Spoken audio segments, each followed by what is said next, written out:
G'day gamers, Ranger Tony here with more SOLASTA Crown of the Magister. Now, yesterday we started doing a playthrough of what I was calling the Wandering Wizards of SOLASTA, where I played a full party of wizards. Now, I don't know if I've got the name of my of who left the comment, but somebody left me a comment on one of my videos about SOLASTA saying that they had done a full party of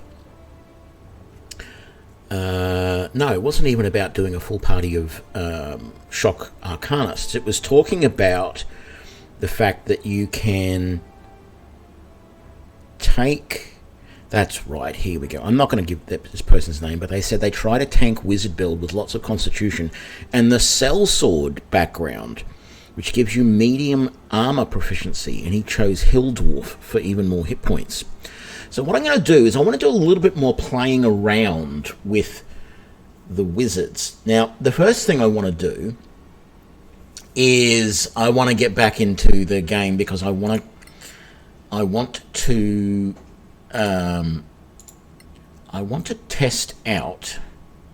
Well, I want to do this next battle is what I want to do. This was one of the hardest early game battles that I found in SOLASTA. Was the first big battle. I mean, we just did a battle against, what was it, 5 or 6 Sorak, and then the next one where you're in amongst these underground ruins, and there's basically just this big long corridor.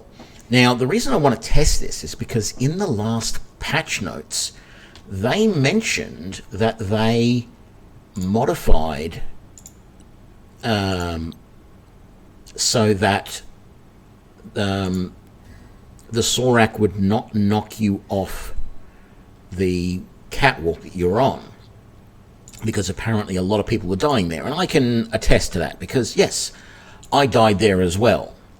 And then after we've done that battle and seen how we go, I'm going to start playing around with looking at some other builds. So ultimately we are probably going to end up restarting this playthrough. What I'm finding is... Ouch. What I'm finding... Oh, that wasn't good at all. Losing that many hit points in one go. And we really don't... Yeah, can't carry anything here at the moment. I think everybody is pretty well at their encumbrance limit. I'm actually taking more stuff than I did last time because you don't actually get the scavengers to work for you at this point. What do we have that I can heal with? I've got a single healing potion, and I think that, and there's one there, and that's it. We have nothing in the way of healing gear at all. We are so screwed right now. I mean, seriously. Was there anything we could read in that was useful? No, not really. And that's my spell book. That's Acid Arrow. Did we have... Oh, that's right. We already worked out yesterday that we can't get the cleric to use the scrolls of cure wounds and help heal us. So the best that we can do is she can heal us by casting a spell, but it uses up one of her spell slots when she does it, so it's not ideal. What's that? That's Bless. Yeah. How many slots does she have at this level? She's got 3. I feel like I'm better off. Well, there's the other side.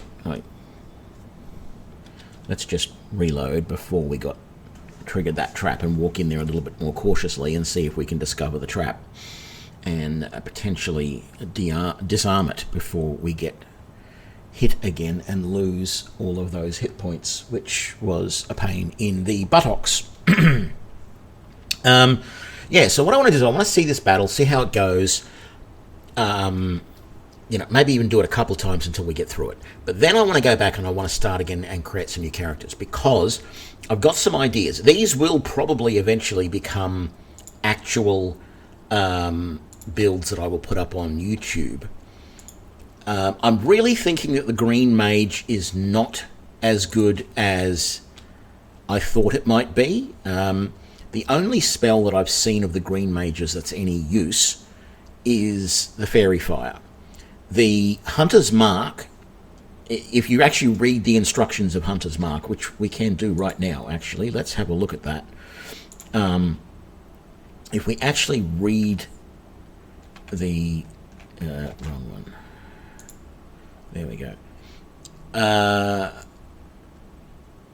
No, it's not clear here, but if you go online and read the actual official D&D handbook, it talks about needing to do a melee or a... Actually, I think it says melee attack, but of course Baldur's Gate, it's not melee, it's not melee, it's ranged or melee attack. Maybe it says physical attack, but the way it reads is that it's not meant to increase damage from spells. So I don't think that really works, and I doubt that they're going to make it work. If it doesn't work yet, I doubt they're going to make it work. So when we then look at the other spells that are actually available to the Green Mage, so far, what I've seen, there's not a lot that really stands out to me as being, oh, this is a good spell, this is an advantage to going down the Green Mage route. Having said that, there is this whole thing of they get armor, right? And so that is useful. That is a good thing to have. None of this moving over to there is helping me at all. No.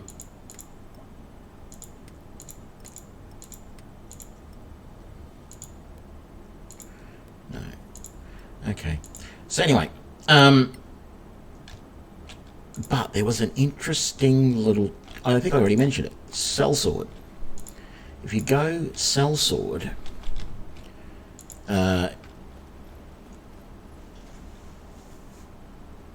Hey, Conman! Yeah, top of the morning to you too. Thanks for the subscription. 5 months. Wow, I've actually had 5 months worth of subscriptions. It doesn't seem like it's been that long since I was able to get subscribers. No, you can't have...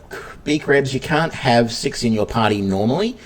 We are escaping from a bad situation, and you have to keep these two guys alive. They're a critical character. There's a little exclamation mark there in their details, and I can't look at their inventory. I can't change their weapons. If we rest, I can't change the spells that they memorize. Nothing like that. And in fact, last time I played through, I didn't have Robar with me because he died. Instead, I had the other guy, Diliat or whatever his name is, who's a bit rogue-like. I don't know that he actually is a rogue. He calls himself a scout. So yeah. But what I'm trying to do is just experiment a little bit with wizards and see if I can come up with a really good wizard build.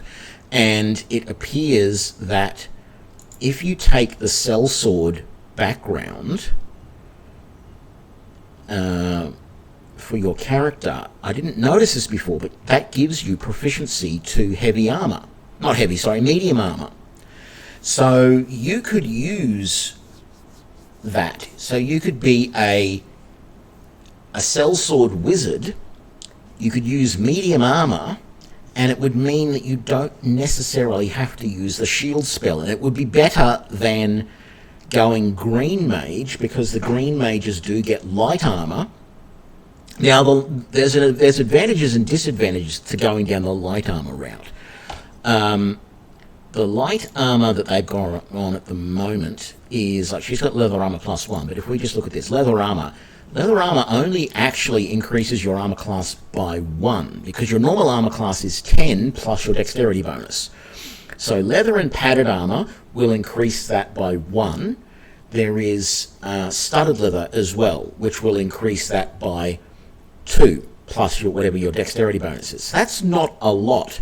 The fact of the matter is, if you use the shield spell like we have here, that increases your armor class by 3, plus whatever your dexterity bonus is. So, morning TQ, do I want the bad news? I don't like bad news, but what is it? Is there some other new game out that I have to get obsessed with now? Or what did you buy? What game did you buy?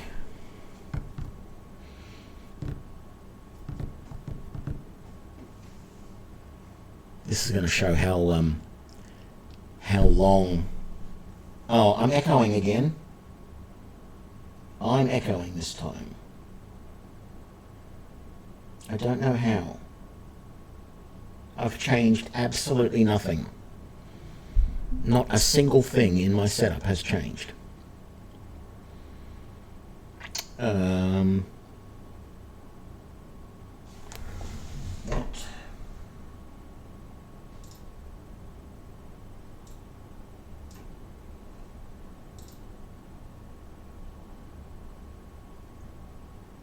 Why is it? I think I know what the problem is. Okay, so there's a reverb, everyone can confirm it. Let me just have a look in my sound settings for a moment. OBS, blah blah blah. That is, we want multi-channel blue snowball maybe. And then can we change that to... How's that? Is that better?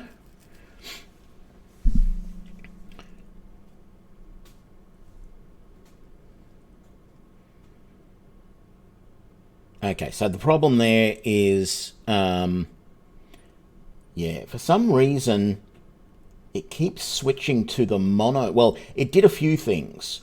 One, OBS switched from using the multi-channel version of the mic to the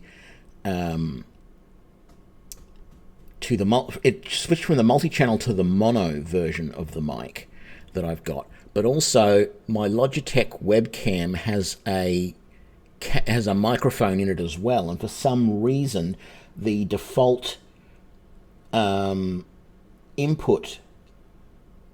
source switched to being the webcam input. No, it's all right, TQ. I'm glad to see it. Yeah. It's just all these little things I have to check now with this setup.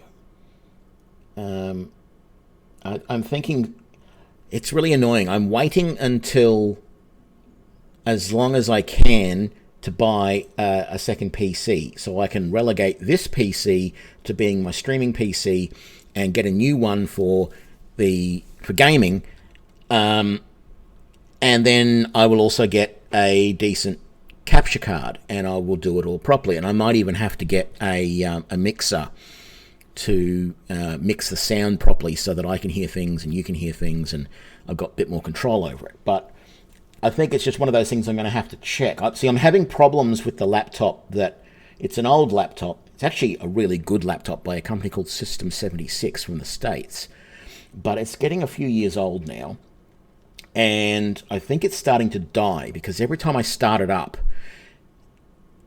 it hangs right before it actually starts to boot Linux. It just hangs there. And then if I power it off and power it back on, it will start up, but it'll notice that it didn't start correctly last time, but it then starts correctly the second time. And that was getting a little bit annoying to me, so I decided, I did something that I never do. I never use suspend on a computer, ever. I think suspend is a silly thing, but I've decided to do that because that way the computer never actually shuts down. Uses a little bit more power than I would like, but the computer never actually shuts down, because I'm a big proponent of turning your computer off when you're not using it. I'm not one of these that leaves my computers running 24/7. I know that in the early 90s, when I first was, studying and everything, everyone told us, oh, you should always leave your computer on all the time. It only uses about the same amount of power as a 60-watt battery, that's fairly cheap. It's garbage now. These days, the power supplies are way more than 60 watts on a desktop PC. But in those days, it wasn't. And they also said, well, and it's good too, because stopping whenever you shut down the computer or start it up, there was a chance in those days that the hard disk, as it was spinning up or slowing down, would crash into the head and destroy the disk. We're way past that these days. That's 30 years ago. Technology is way better than that now. So I'm a big proponent of actually turning your computer off rather than leaving it running. But I decided to leave that computer running in suspend mode and then just restart it up, expecting that everything would just then come back up perfectly from what it was last stream, and I could just keep going and not have to check anything and that stuff. It looks like tomorrow I'm going to, when I stream next, because I'm going to shut this down after I finish tonight, and then next time when I stream, I'm going to turn it on and check all of those settings before I actually start streaming. There's a list, an ever-growing list of things that I check now before a stream, and that's going to be one more of them. Oh, yes, having to park the heads before you shut down. Yes, I remember that too. Look, if you want to go back far enough, I'm in the computing days when you had the old cassette drives to load stuff, and yeah. Anyway, I digress. Let's get back into the game. So I was talking about armor for a wizard.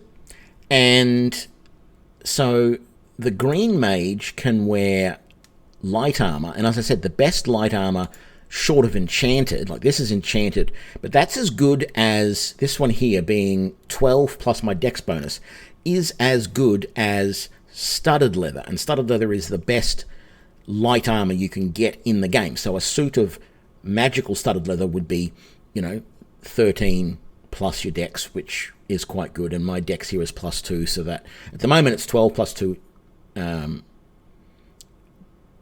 I don't know why my armor class is 15 actually. It should be 12 +2 is 14, not 15.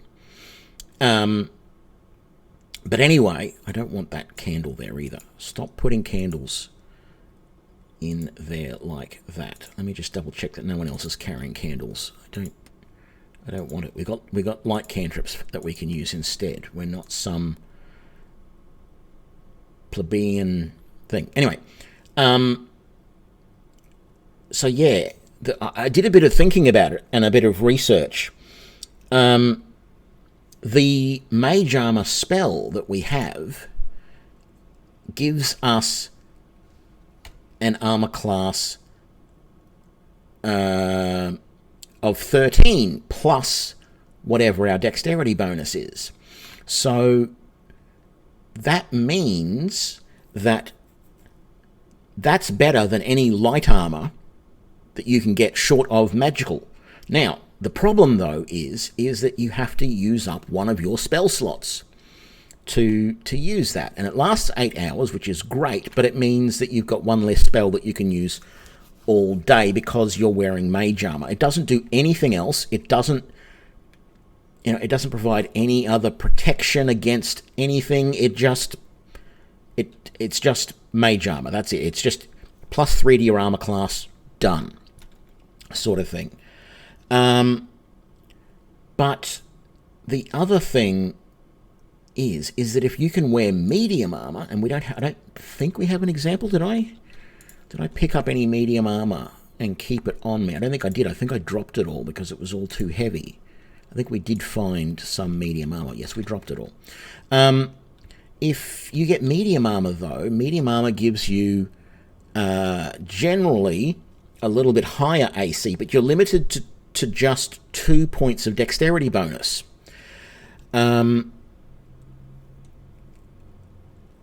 So generally speaking, it's also harder to find early game. It's harder to find medium armor, at least in SOLASTA. If you've seen my survivable spellcaster video for Baldur's Gate 3, you'll know that I recommend taking Snow Dwarf in there, I think it is. They can use a light and medium armor. You make a mage, you make a wizard as a Snow Dwarf, give him a lot of constitution, so he's got a lot of extra hit points, give him enough dexterity that he gets 2 points of dexterity, and then you take the plate armor off Lizelle when you start, and you end up with like 17 or whatever it is as your starting armor class, and you're set. You're good to go. Yes, you can buy. You can even buy half plate from Gorham in this. She has half plate as well, I believe. So it is possible to get half plate in this game, but A, it costs a fair bit, and B, you've got to go through all those startup tutorial missions first before there's any chance of you buying it. And of course, if you're doing something silly like I am, where you're running an entire party of mages, then you need a lot of money to be able to equip all of them with half plate armor. And half plate, of course, is the best medium armor that you would want. But all of the medium armors do a maximum of 2 of your dexterity. So it means there's no benefit to getting your dexterity beyond, 14? You can go to 14, you don't need to go any higher, which means you can put the rest of your points into things like constitution and intelligence. So yeah, I'm thinking about restarting this and trying that as a build. The other thing that I wanted to try out, which I don't think I gave to any of my guys, was the the Dancing Lights cantrip. I want to try that out, because we've recognized that the light cantrip is no use. What I wanted to do with the light cantrip, before I read that it is an object you can touch, stupid me, didn't actually read it. I was assuming that I could put that light on an opponent and light them up so that we wouldn't have disadvantage when attacking them from a distance in the dark like here. But that doesn't work. And so the only thing I found that works is this fairy fire that we can get from the green mage. But there is another cantrip called Dancing Lights, which is apparently some lights that you can move around. And I'm hoping that you can move that close to an opponent and light them up so you no longer get disadvantage. So that is something that I want to test out as well. So that's what we're going to sort of do tonight, is we're going to test a few things. So I want to see, first of all, how we go on this fight, because this was a hard fight. So we want to... Why can I not...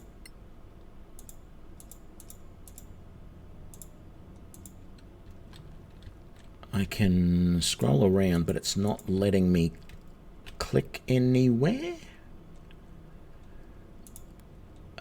What I will do is just cast the light cantrip. Can I do it something like my backpack? I can. Oh, that's even better, because then I don't actually have to have the light shining from, say, my weapon.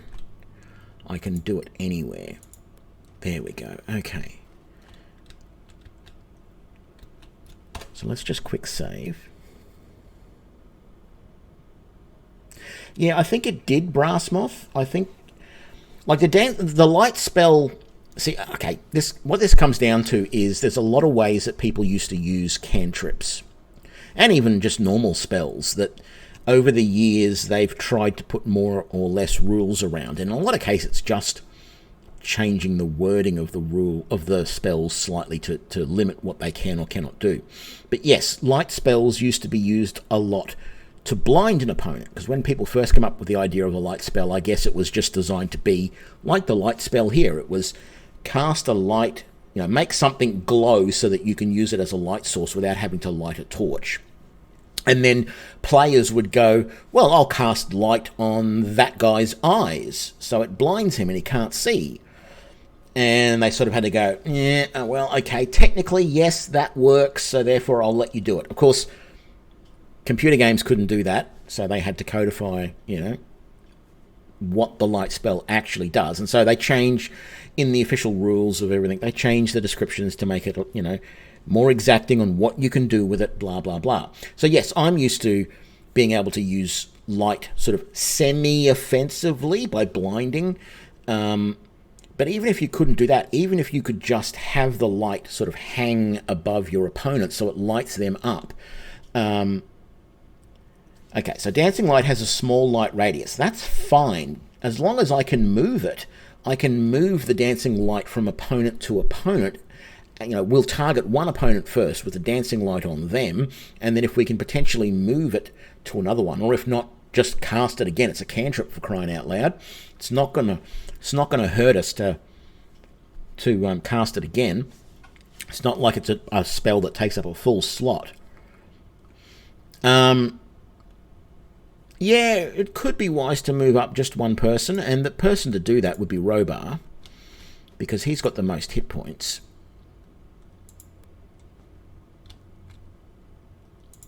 But it looks like they're not wanting to trigger off him.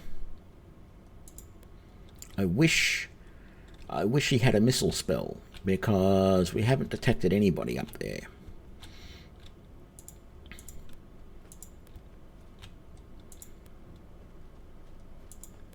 What happens if I go forward just one more?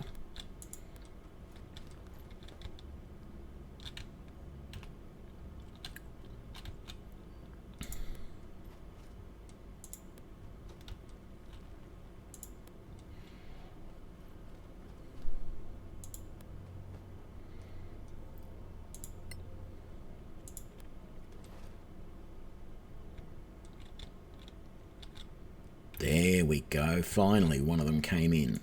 Let's move you forward. Can we... There we go. Battle started. Wonderful. I still feel we want to move back. I don't trust the game. So I was saying before that apparently they have changed things such that... Well, actually, we might as well...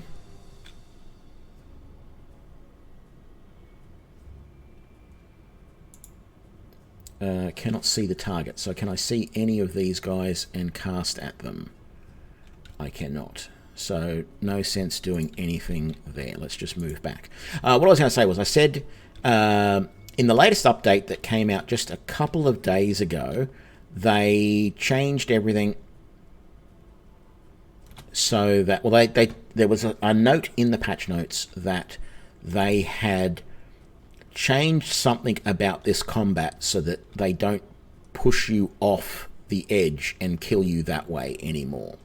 So I'm hoping that's very much true. Because that was the biggest bugbear I had with this fight previously, was the fact that I'm going to leave... Actually, we might put you sort of in the middle. There we go. Can you cast that at anyone? Nope, nope, nope, nope, nope, nope. Okay, then don't. Is it worthwhile? I suppose you're Bless. And attack rolls. He's out of range. Okay, then we won't bother about it then. Not yet anyway. I want to keep your spells available if possible. Damn it, you couldn't move all the way back. It's a staggered retreat here. Oh, I should have used dash. Silly me. So there's going to be another row of them there. So let's use a dash for you so that you can actually get to there. And then end your turn. As I said, I wish he had a bow. I really do.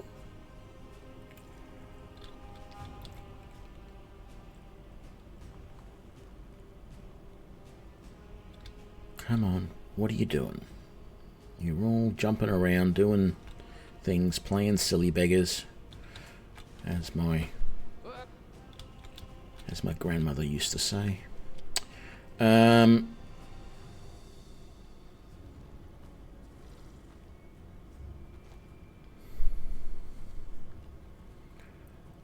Okay, I think you can probably actually cast against somebody. That's a ranged hit against a distant target. So let's see, who do you have? You got range on him. So let's do it.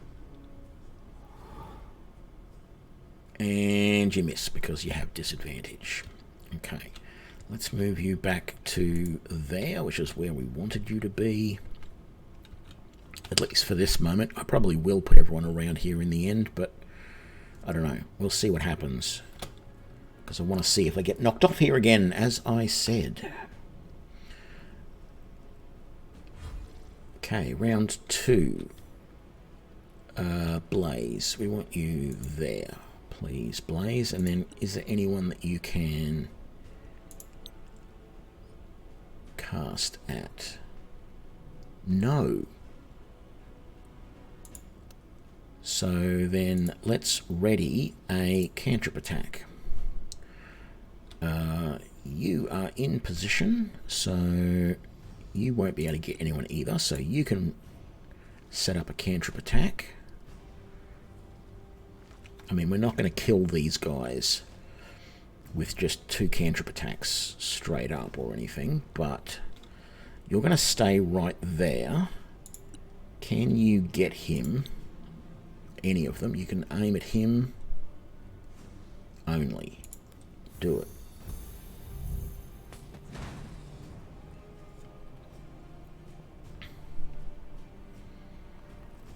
I wonder why you didn't have, and I wish this would remember that I want that big. I wonder why you didn't have disadvantage against him, because I would have thought he was unlit and in the dark, but I guess not. I want to move you back to there, don't I? So, I think Shadow Dagger probably works a little bit better than most of those other ones.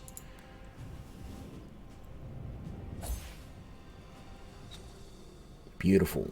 And he's dead. So that's worked well. We've got rid of one nice and early. And your turn. You are going to ready a melee attack.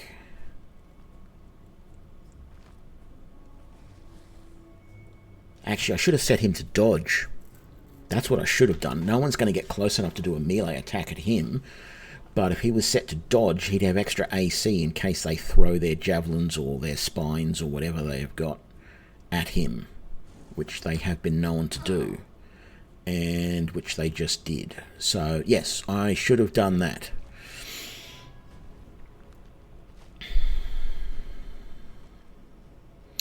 Always annoying when you think of something at the last minute. Let's go. I'm actually trying to do this fight with minimal. Ooh. That feels like it's a good idea, actually. How close to us? If I do it there, that gets the guy back there, but it also makes it. It might make it harder for, like, this guy to throw at us because he's got to go through the cloud to do it. So, let's see what happens. This may be a big mistake, but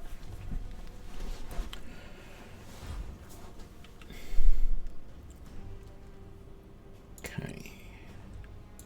So yeah, I'm trying primarily to use my cantrips at the moment. So we've got disadvantage against that guy. Why do we not have advantage against him? We should have advantage because we're attacking him in the cloud. We know where he is, but he doesn't know where we are, but he's unlit, and that's the problem that that's going to provide. But I'm going to attack him anyway. See how we go. We missed. Critical miss at that. Well, wouldn't have happened to Sable, because she doesn't critical miss very often, seeing as she is a halfling and is lucky.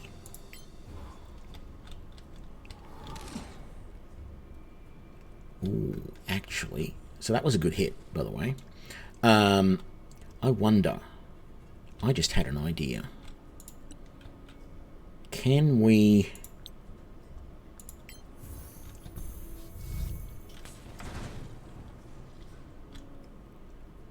Okay, so that failed.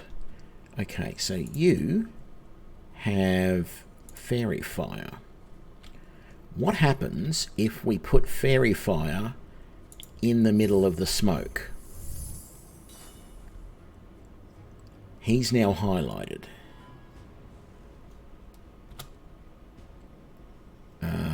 You're going to ready a melee attack.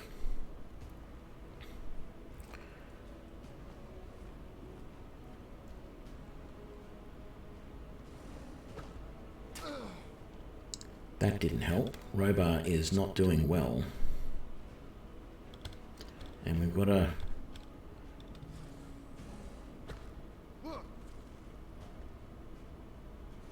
Yeah, so he's now got disadvantage. Was that disadvantage because... Oh, long-range attack, not because... Oh, yes, please, attack. Oh, no, not with the dagger. You're supposed to be... I thought you had a spell ready. Okay, so if I cast one of these against... Oh, was that... Which one is highlighted? Or is he dead already? Should be that one.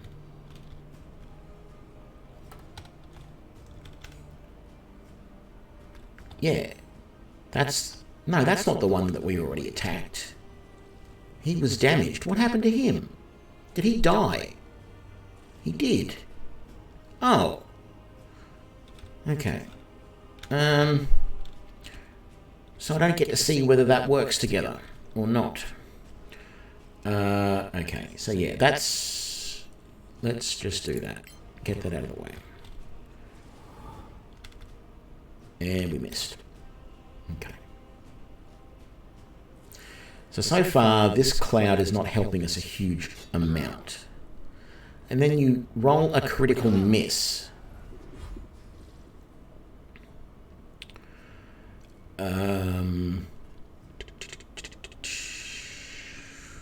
Okay, your turn.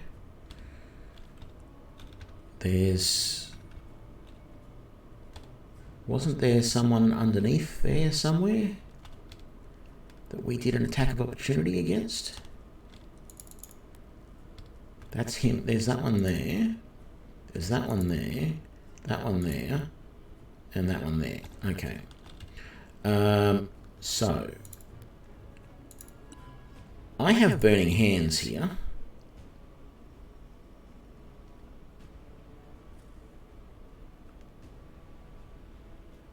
$15 hit points. I don't know if I want to waste it. I've only got 2 more spells. Oh, no. What am I talking about? Go for broke. Let's just nuke him. Dead. So, yeah, that works well. End turn. Your turn. So the fog's not working well for us because I think the fog would work better outside. I mean, it did work well for us outside with the goblins when we first came into Care Lem. When they attacked us on the hillside there. That did work well. But underground, the fog doesn't work all that well because you can't. Everything's not well lit anyway, and so you're giving them disadvantage to attack out, which is nice, but you're also not getting any advantage to attack in. How can I be echoing again? Nothing has changed. Please tell me my sound didn't reset for some stupid reason. No.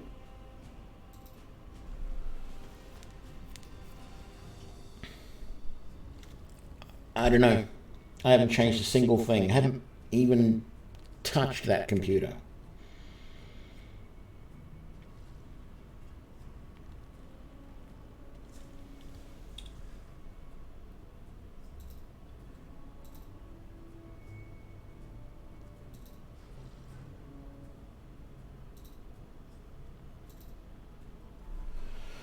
Yeah, I don't know. Don't know at all. Not sure what it could be.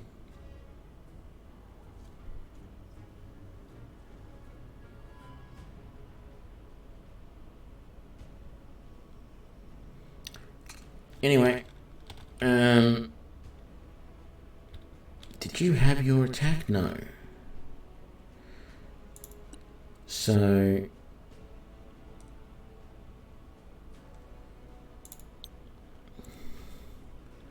who's the closest? You are. Let's attack you. We missed. Okay. Can you... No, not that. Can you heal? Cannot reach the target. Abort. So if I move you to there then, and then you can cast that on him. No, not bless.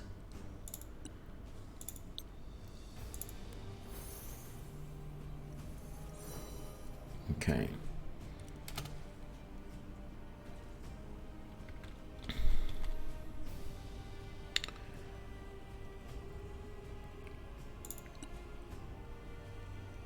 I think this Shadow Dagger is actually quite a good spell. It seems to work reasonably well for me.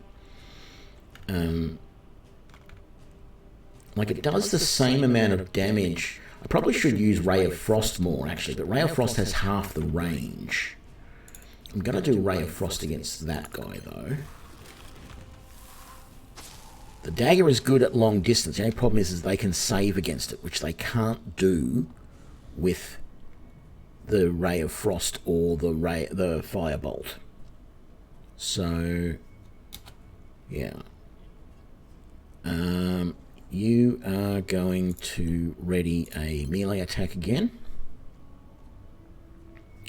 Once again. Climbing all over the place, doing weird things. You missed Robar, that's good. And another miss. Why does that have... Oh, that's that. Okay, cool.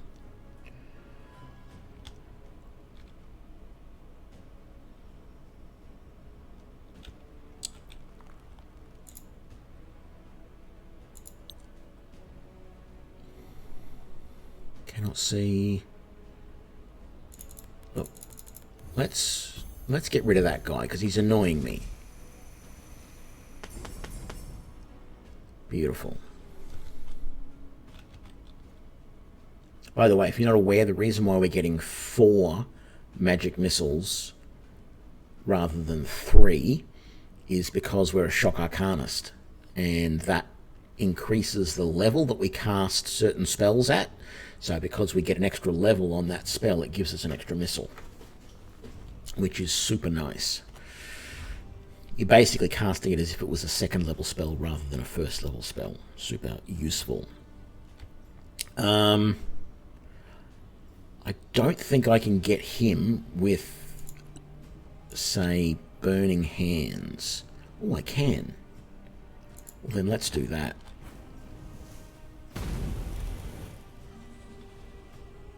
Okay, did that? It did kill him. Beautiful. Wonderful. What do we got? Just 1 left. I don't think any of us can technically see him to attack. You don't have range for Magic Missile.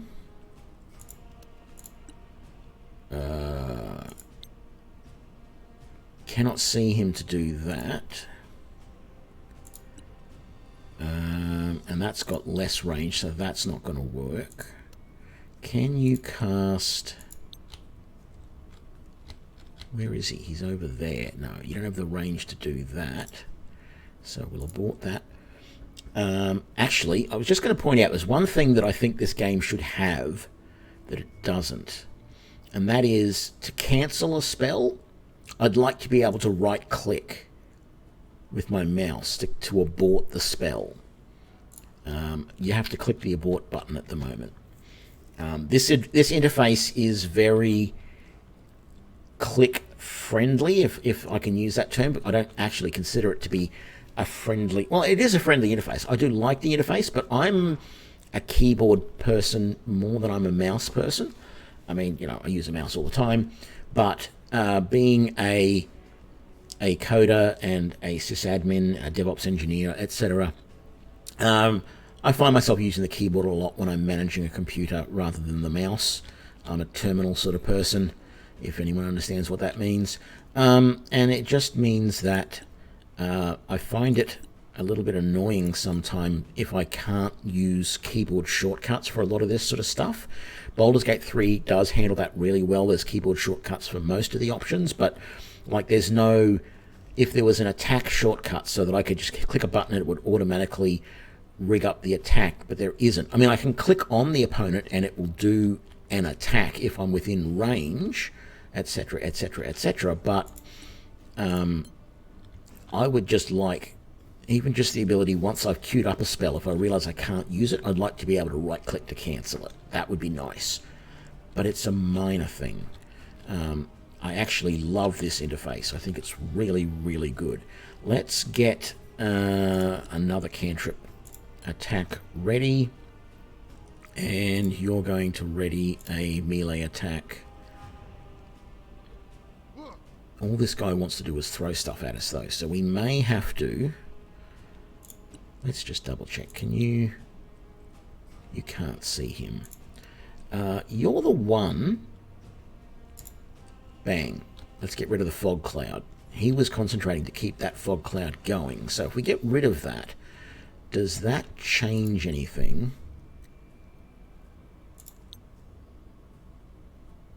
No, it still says we can't see them. I don't know why. It doesn't feel like he's that far away. But what we might do this round is move forward and see if that gets us in range. It does. And we missed.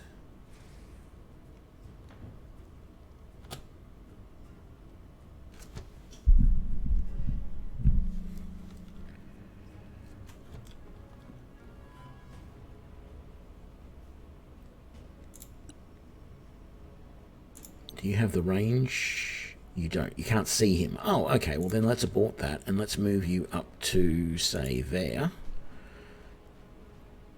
Now, do you have the range? You do. Kill him, please. It's only going to be 3 missiles, but 3 missiles should be enough to kill that guy. And there we go. That worked really well. And we noticed that even though we did have 2 of these guys crawl along the wall here, they didn't try and push us off. And we did have 1 stand right in front of us. So I think that is probably a good idea, the way that worked. So yeah.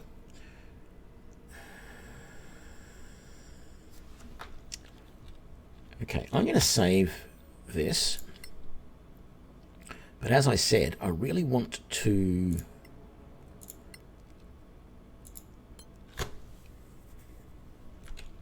I think I want to start again, right? As I said, because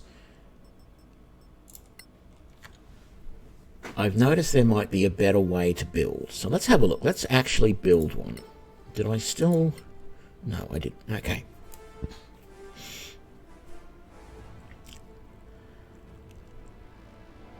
Let's create...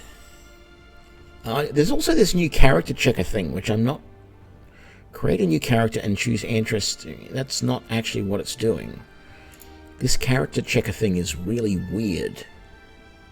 I don't know what it's supposed to do, but it actually gives you info on all of the monsters in the game too. But you can check that the lip syncing is working. It seems to be some sort of debug tool that maybe is not supposed to be there, and they should have taken it out, but they didn't. And you can check animations and stuff, and there's no text on this. But it's like, it feels like the, what is it, the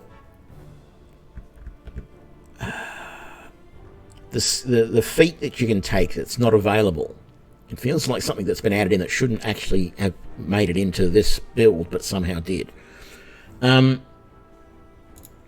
New character. So here's what I'm thinking, right? We want someone who's got good intelligence, of course, good constitution, some dex, and that's basically it. And then we take Sellsword and we make them a Shock Arcanist. And that way we can wear medium armor, don't have to use the Mage Armor spell, which will make us a little bit vulnerable until we get armor, but it might be an interesting thing to look at. Oh, am I still echoing, by the way? It's got me... I'm all sort of annoyed that there's still something going on here. What are the advanced properties?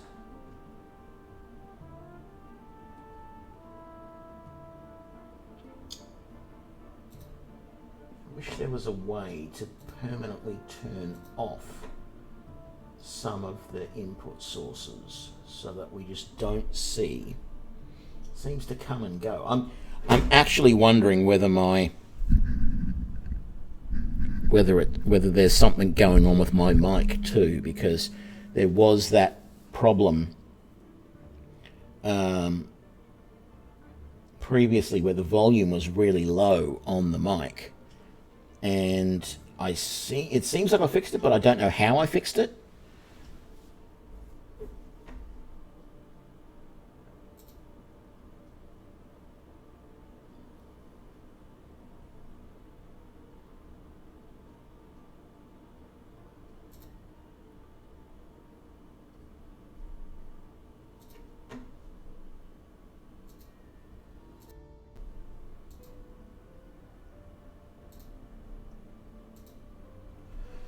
I'll switch it to...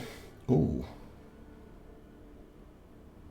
I'll just switch it to mono on the mic, and we'll see if that is any better. But I gotta try and see if I can find some more software that is a more advanced audio mixer, and maybe I can turn off a lot of these channels so that they don't do things.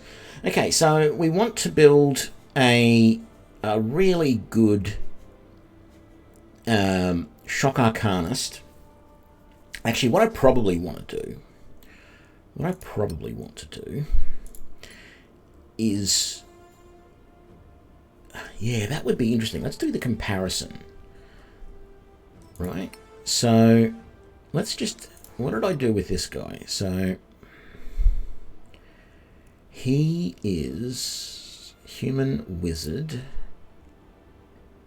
We chose aristocrat for him, and we chose a good group of spells. I just don't like that spell. I'd like to redo this. So let's do something similar for him. So what we're going to do, I think I'm going to delete all of these characters and start again, and look at a few different options for Shock Arcanists. And then we can evaluate. They're all going to be 4 Shock Arcanists with maybe 3 or 4 Shock Arcanists with some slight variations.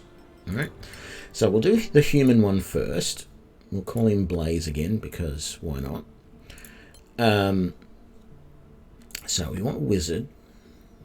There's absolutely... I thought the wand was usable as an actual weapon thing to cast, you know, like cantrips, but it's not, so there's no sense in doing anything but going with that option.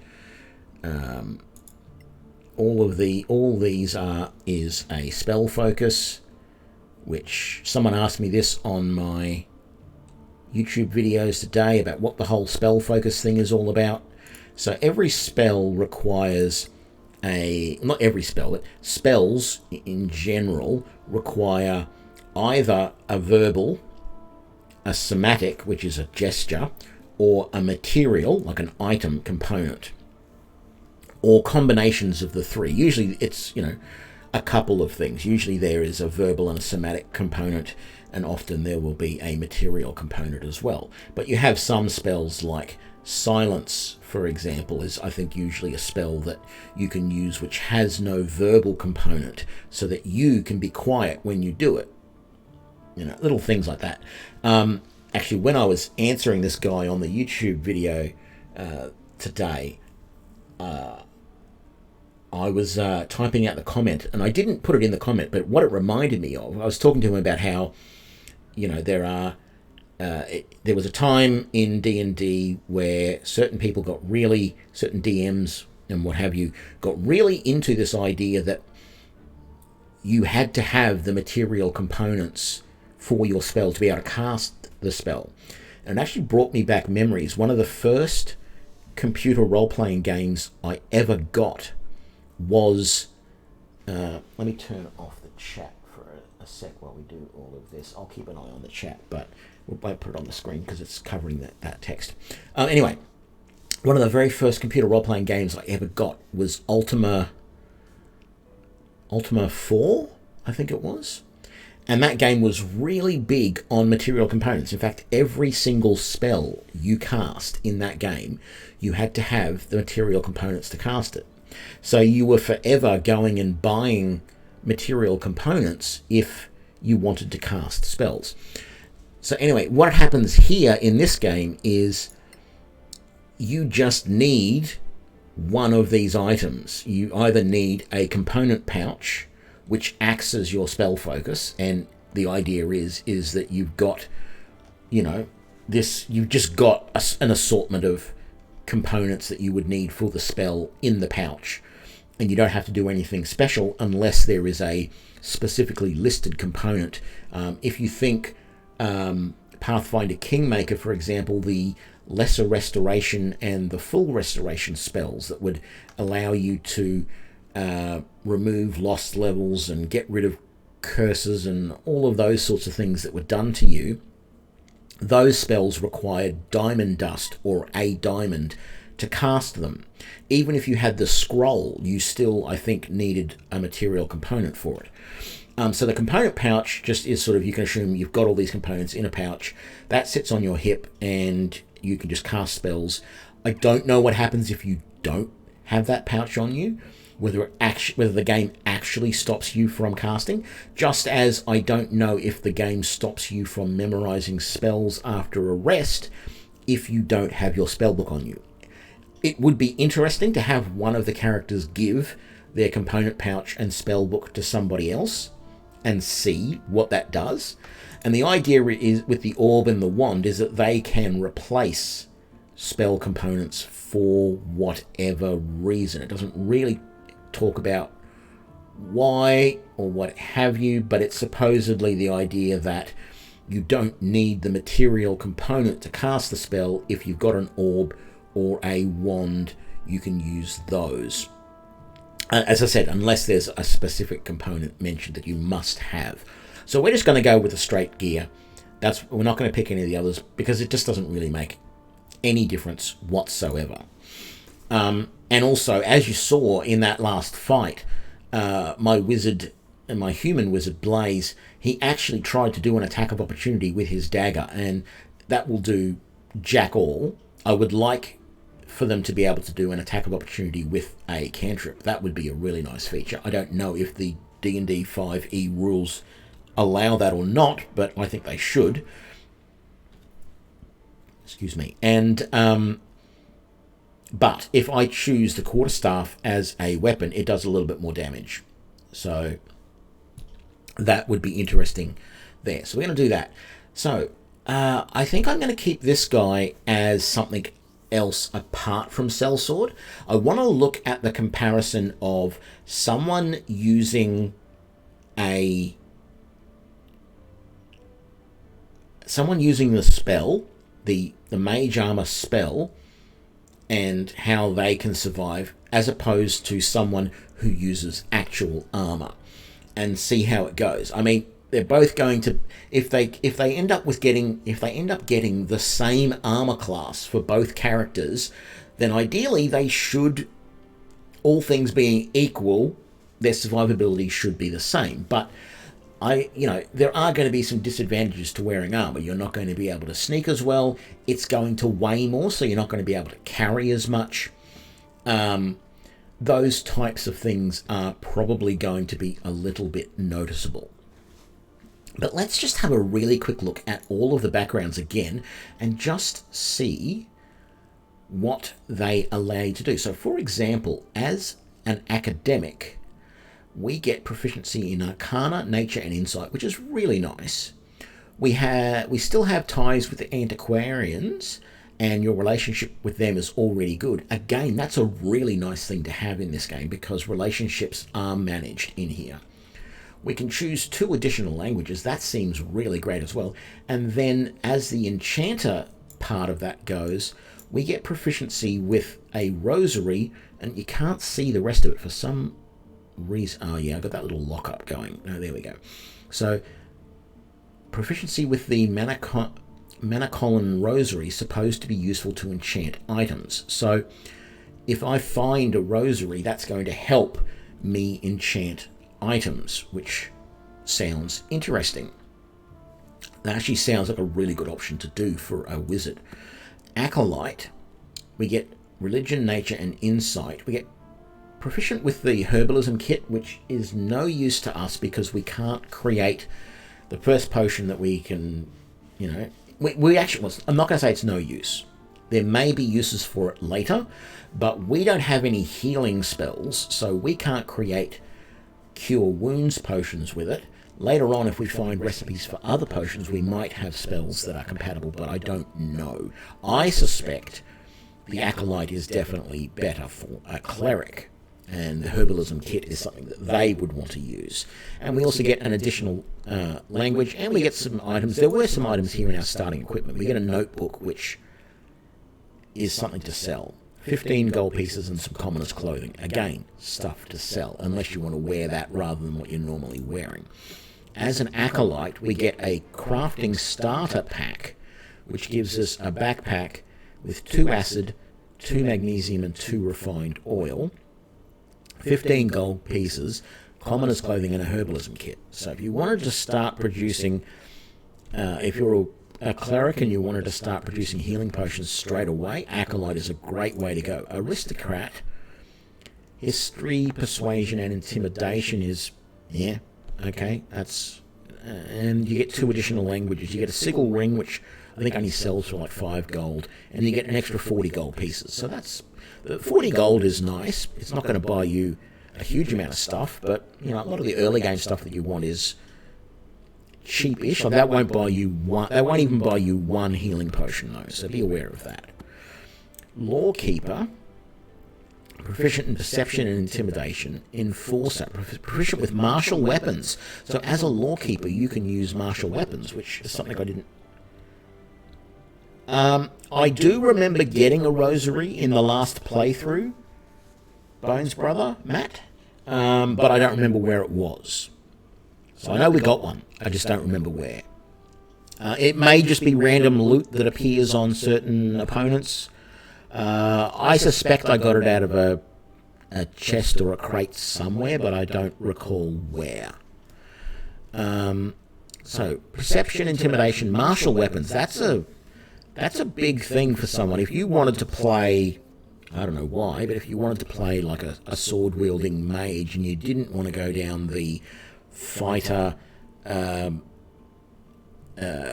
Eldritch Knight type of thing, which you can do. It's one of the, I don't know if it's called Eldritch Knight, I think it's called something slightly different, but it's one of the archetypes. But that is interesting, going with proficient with martial weapons. That would be an interesting mage right there. It would allow you to cast bows even without having to go down the green mage route. I don't see there's any advantage in using weapons at all when you've got cantrips that can be effective at melee range and at distance. I don't know why you would use anything but your cantrips rather than picking an actual weapon.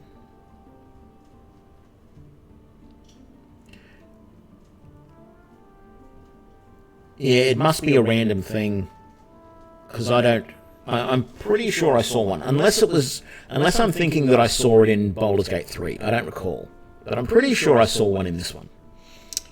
And of course, all my videos are on my channel. You could watch all, 14 hours of the playthrough that I did, and you'd eventually find it if I did get it. And then you'd prove me wrong if I didn't.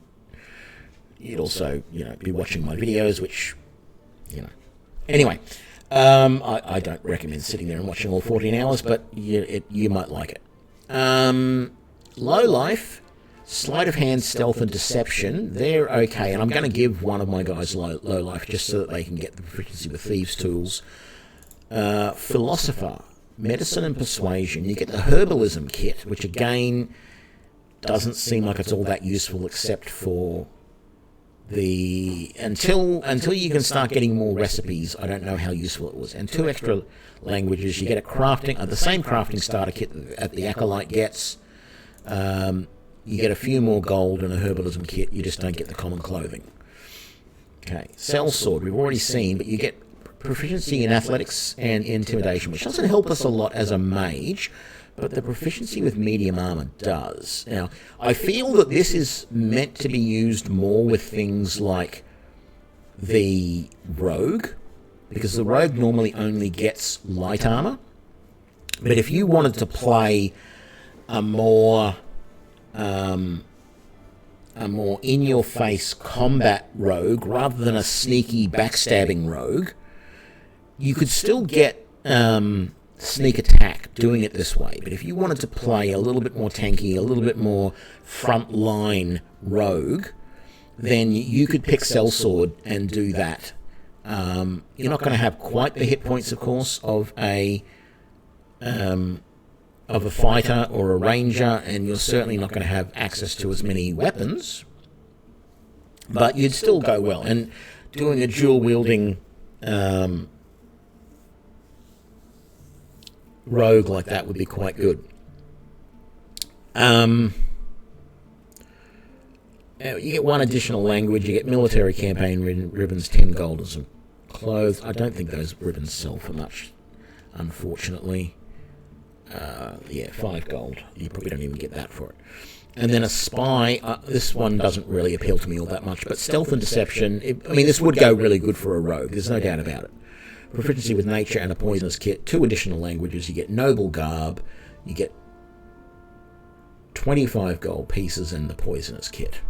Right, so that one would be another one that would work well for rogues. Of course, low light works well for rogues as well. So I'm going to create this guy as, which one did I say? The academic. And we're going to go lawful and pragmatic, and then we're going to go lawful good and go kindness and altruism.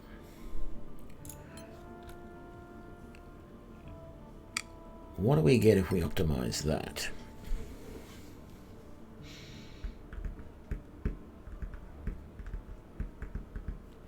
I don't hate it, but I would like more of a bonus on cons. So I'm going to re-roll.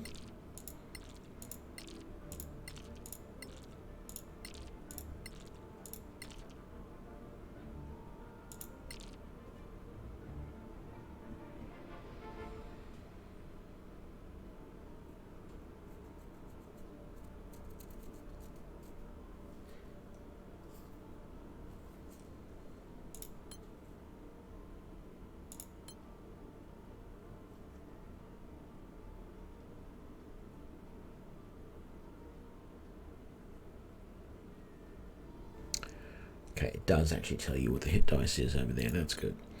What do we pick? Academic, lawful, pragmatic,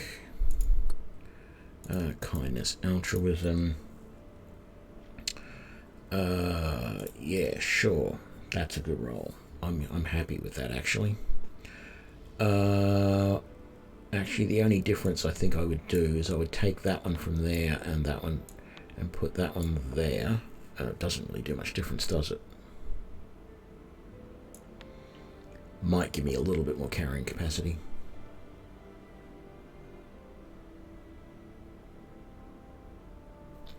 Happy enough with that. Or am I? Yeah, I am.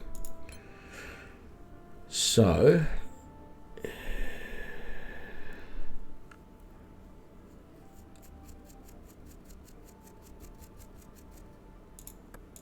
History and investigation. Ultimerian. Giant goblin.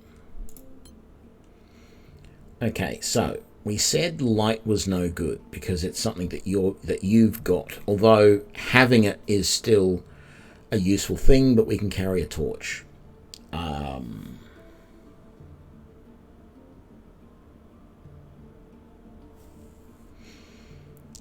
Now I'm finding Shadow Dagger seems to work fairly well, but it is...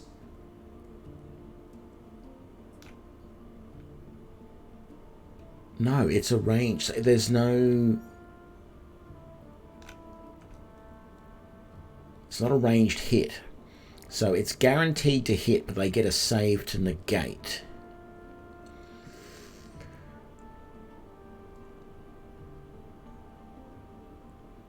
They have to save against my DC, which I think is buffed by my intelligence. So they would have to save against like a 24 or something like that. So I want to try out Dancing Light. So I'm going to get that. That lasts just 1 minute. But that's 6 rounds. So we should be able to move that a little bit. I wonder if it can move, how far it can move each turn. If it can even move it each turn.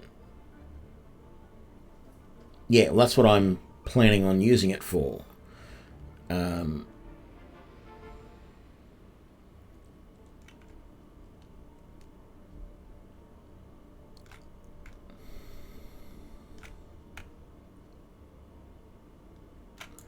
I'm going to go with Shadow Dagger rather than Firebolt. And even though I know it's a little bit weird, I'm also going to get a light.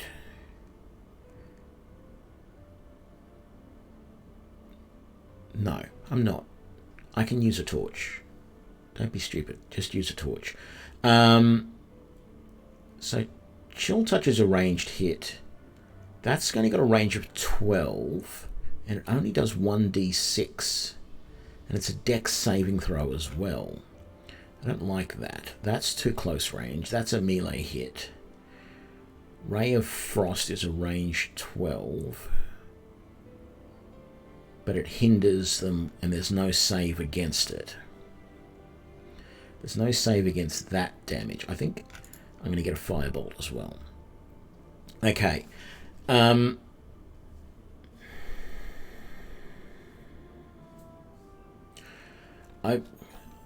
I was really starting to think Fog Cloud would be good, but it's not good when you're underground. So we're definitely going to... This guy definitely needs Mage Armor. No questions. And he needs Shield.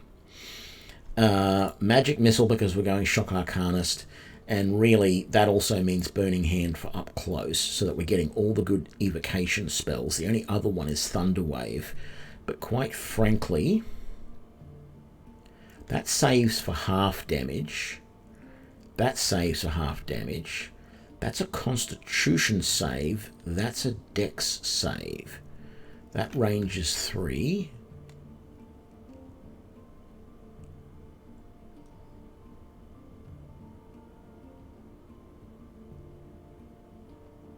And that also puts out fires. You know what? I'm going to get rid of Burning Hands and just take that one. That leaves me with 2 spells. I'm going to take Colour Spray and Hideous Laughter. I want to try Colour Spray a little bit more. But the fact that it can blind, and there doesn't seem to be a limit on how many creatures it can blind, it just does them all in whoever's in the area. At least that's what it describes here. I've always thought that Colour Spray had a limit on how many, much like Sleep does. The movement on Dancing Light is huge. That's great. The big problem I've always had with sleep is that it only affects a certain hit dice number of targets. I'm hoping Color Spray doesn't. But anyway, we'll take that. That's my spells. I'm going to go with Blaze again as a name. I liked that. I don't really like... Is it the face I don't like, or is it the hair? I think it's more the hair more than anything. Oh, no, that's the origin. Oh, origin doesn't matter. Anyway. Yeah, it's the hair that I really hate. That hair is terrible. I'm not sure I like that one much better. I might go with that hair. Because that just looks like you've been out in the rain and you've just walked back in, which is the problem I had with this one as well. It looks like the hair's wet and you've just walked in from a rainstorm.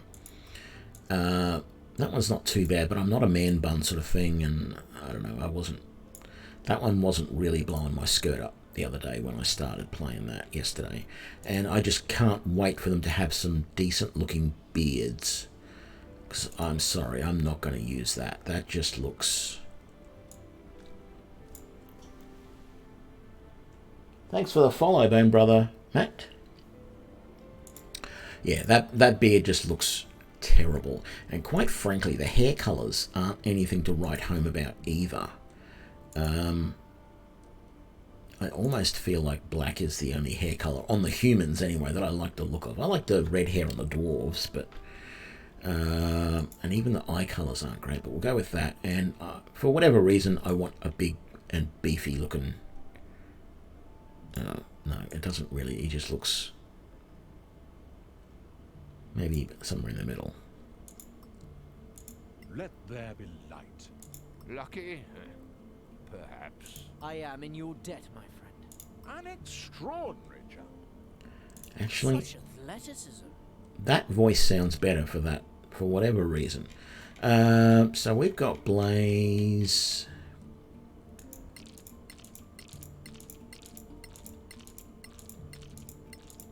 What did I have, like Orc Bane or something last time, didn't I?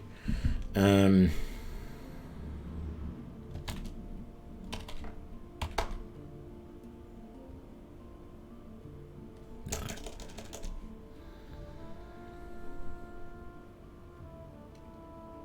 Let's just go with Blaze. I don't need a last name.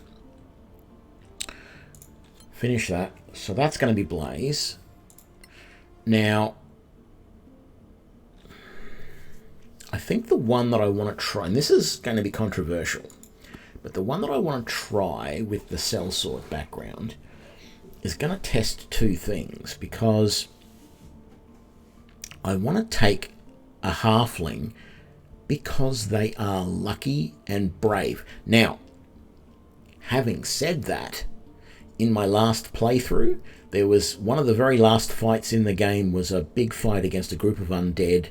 And they can't. One of them, there was an undead sorcerer who cast fear or whatever it was on us, and two of us ran away, the human and the halfling. So it doesn't always work for you.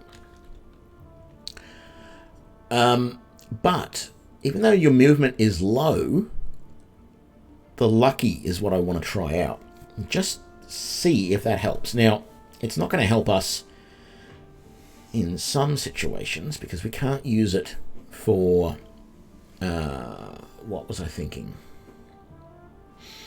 I mean, it's going to work with some spells that have attack, but those spells that don't have attack rolls, because it doesn't help you with damage, it only helps you with attack rolls, ability checks, and saving throws.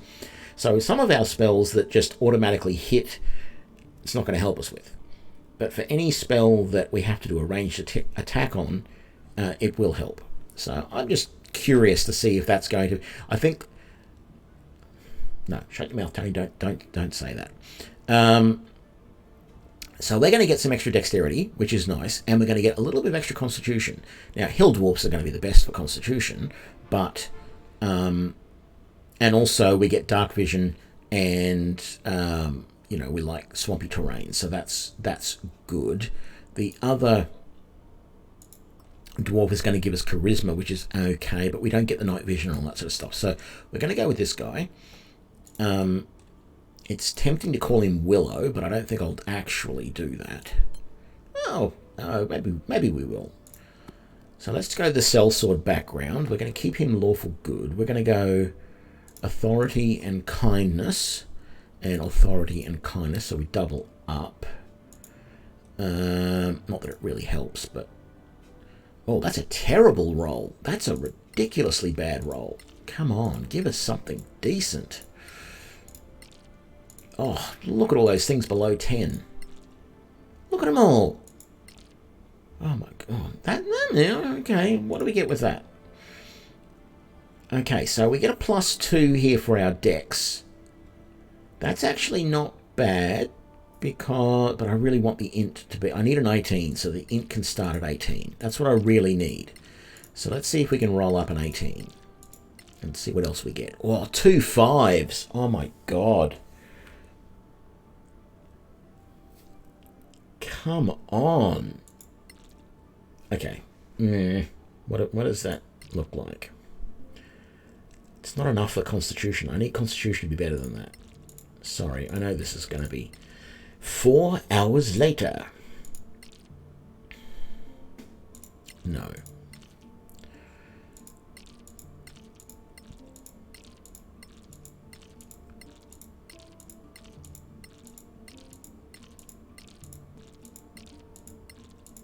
I'm only being picky about this because I want these two guys that I'm sort of comparing. I want them to be both sort of the same intelligence. I think I had 18 on the last one.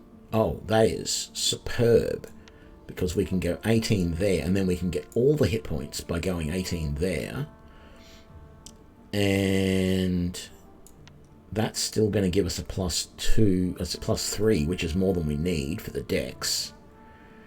Oh, but those are terrible rolls. I'm sorry, I can't live with that. I can't live with that either. I don't want anything below 5. Sorry, anything below 10. What am I talking about? Below 5.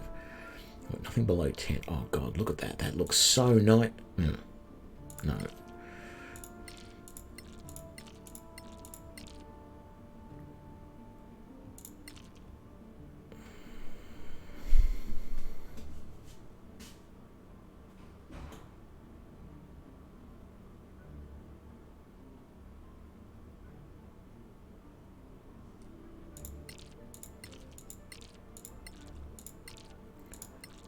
Everyone's going to hate me now. This is Dice Rolling Simulator 2020, guys. This is reminding me of the days of Baldur's Gate 1 when I used to sit there for hours just going reroll, trying to get the total. Because it used to show you the total number of points that you got when you added all those dice up. And I was always trying, it was like 90 points. If I could get something over 90, I'd be good. And I'd be sitting there and you'd be clicking so fast. I don't know how fast you can actually click with this one. You can click pretty quick. And so I'd be sitting there trying to click fast and then hopefully I could stop in time when I recognized that the number was high enough. Oh, damn it. See, I could have stopped then. That 18 looked actually really good.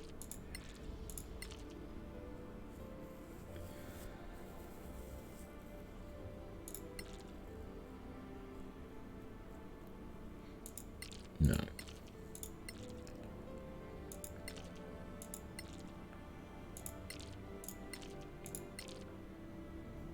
Actually, you know what? Let's cancel this for a sec. What did he have? 15, 17, 17, 18, 14, 14. 15, 17, 18, 14. Okay. Let's do this. Because I think we can.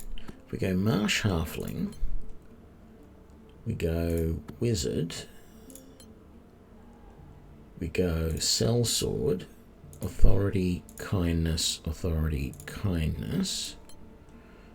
If you go point by free edit, I think this allows you to set it to whatever you want. 14, and then it was 17, 17, 18, 14. So we can set that to exactly what we had for the human. I mean, the only thing I'd love to change, if I could do one thing, I would do that to only be +2, because that doesn't affect us in any way, and go like that. So I've got 1 extra hit point, and then that's all I'm going to do.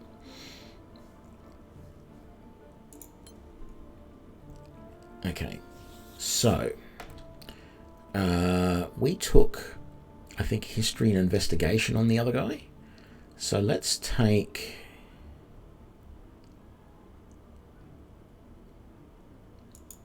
medicine and insight, because your charisma was a little bit higher. You are going to take Terran, and no, you're not.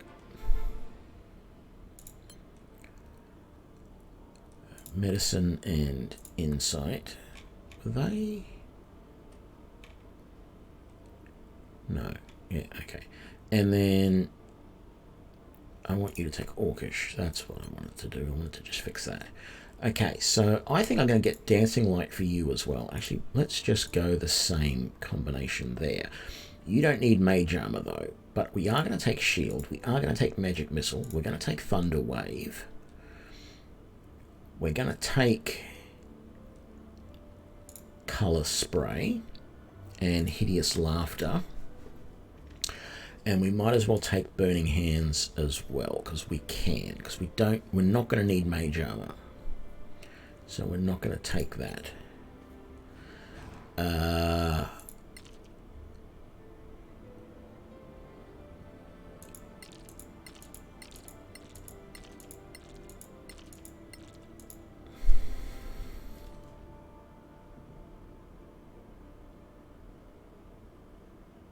Oh, I said I was going to do Willow, didn't I?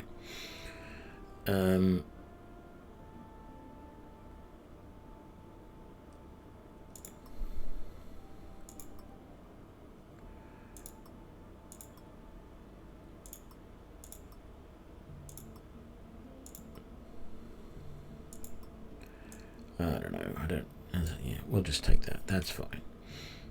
Although Willow's hair was a bit browner, wasn't it? No, we'll stick with that. I hate those. Come on. Nice jump. Good kill. Deal with it.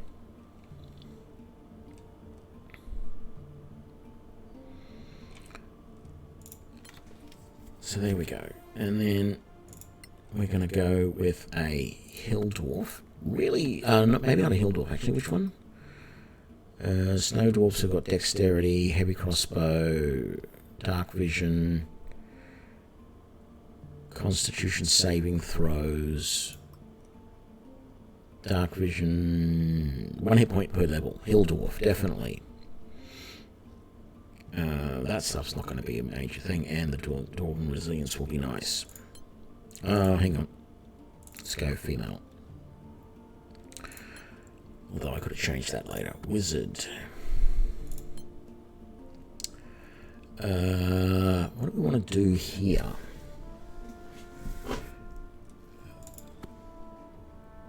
No.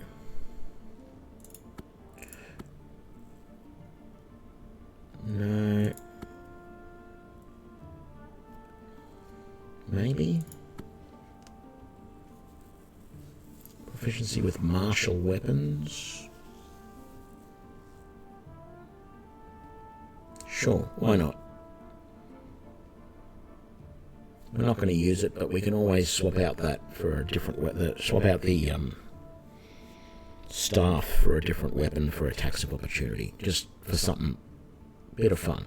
Lawful authority, lawful authority. So we're going to want an 18 here again for the intelligence. I'm not going to free buy it. Oops, there was an 18 right there and I missed it again. Oh, there we go. What do we got? Yeah, let's have a look. Yeah, I'm not going to complain about that.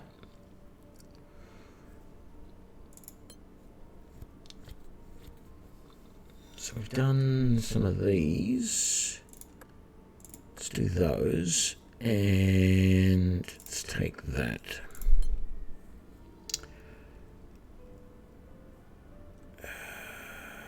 Did we have someone take light before? I don't think we did. Light. We're not going to take dancing lights for you. We're going to assume there's other guys can do it. We will take Shadow, Dagger, and Firebox. I think they're the best of those. Actually, no. Let's change that. Let's take Light. Let's take Ray of Frost. And Chill Touch. Because Chill Touch is good. It stops them from healing. We want Mage Armor for you. Magic Missile. Shield. Thunder Wave. Detect Magic and Identify. Yes. I think that will be good. Gertrude Gilda. Gilda is a good name for a dwarven woman. And let's go with that hair. And I'm sorry, but dwarven woman, orange hair. Shake it off! You can take it. I'm such an idiot. Closer attention required, friend. Friends, there's a hidden door here. That's a guy, that's not a girl. There's something wrong with the female voices, and my game is a little bit locked up again. Come on. It does this sometimes, particularly if I'm doing a lot of character building for a while. There we go. So that's Gilda. And then our last one is going to be a high elf female wizard, and I think I'm going to get her the sellsword again as well, so that she's got the extra armor option. Authority, kindness, lawful good. Authority, kindness. Actually, no, we'll get her credit. Kindness, altruism, chaotic good. Reroll. How does that look? I don't hate it, but I'd like the strength to be better than that, considering you're going to be carrying some pretty decent armor. No. No.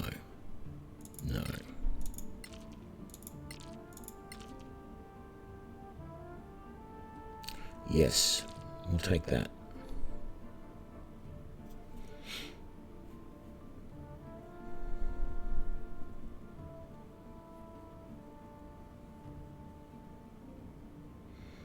Although that feels like it's a waste.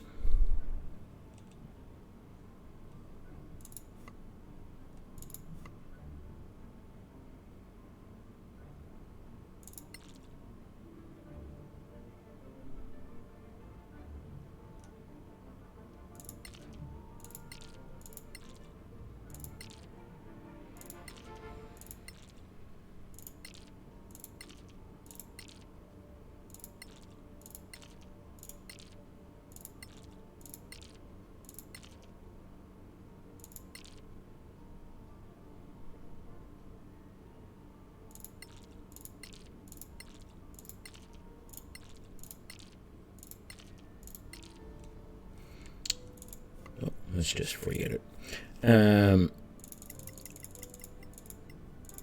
18 there. I want that to be 18 as well. Let's get some decent health. And that only needs to be a +2. Let's get that to +2 as well. And then I'm happy just to go 10s for those. So I'm not going ridiculous. There we go. I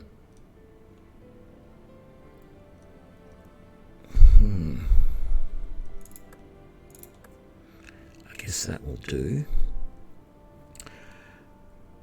Ancestry Languages, go Goblin, and Ultimirian. So,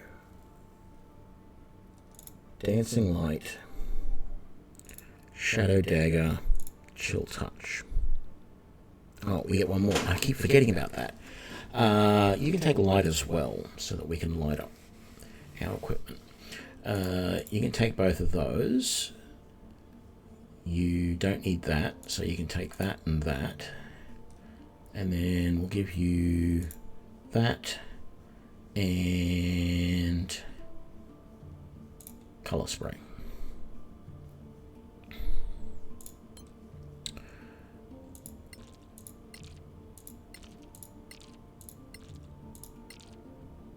Kendra. That's good. Okay. And that here. And maybe that hair color. I don't know why I want green, but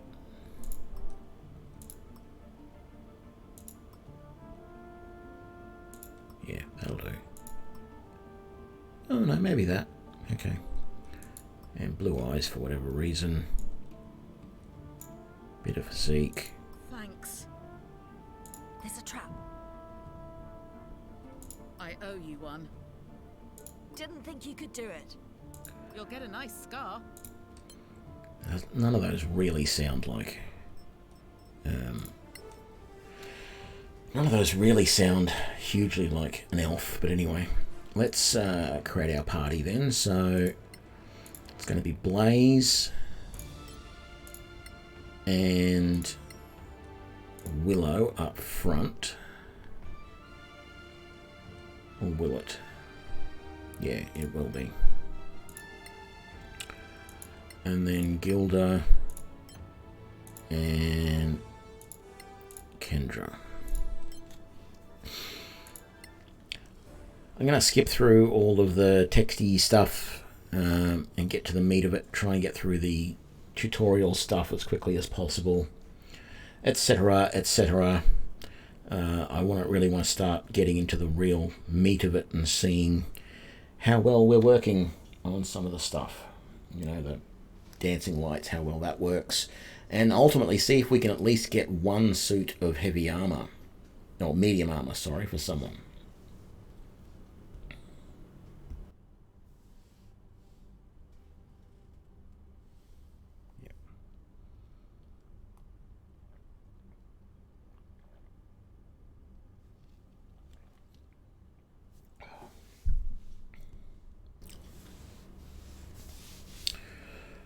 Okay. Skip that. This bit is... Hope I ran in. Take a look. You're not too... Grab a chip. Another round. Looks like we do. Well, when they drag and talk, don't know.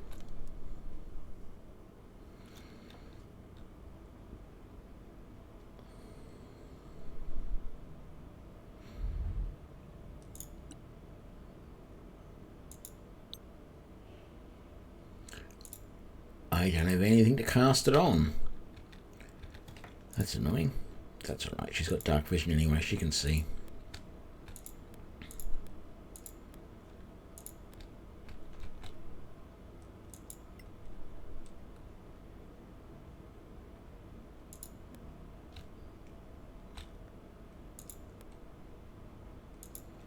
Could go redundant. Could cast light on the torch.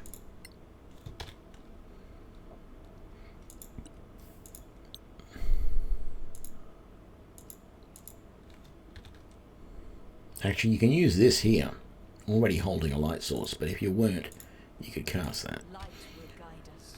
Anyway, let's move on. Let's get through this.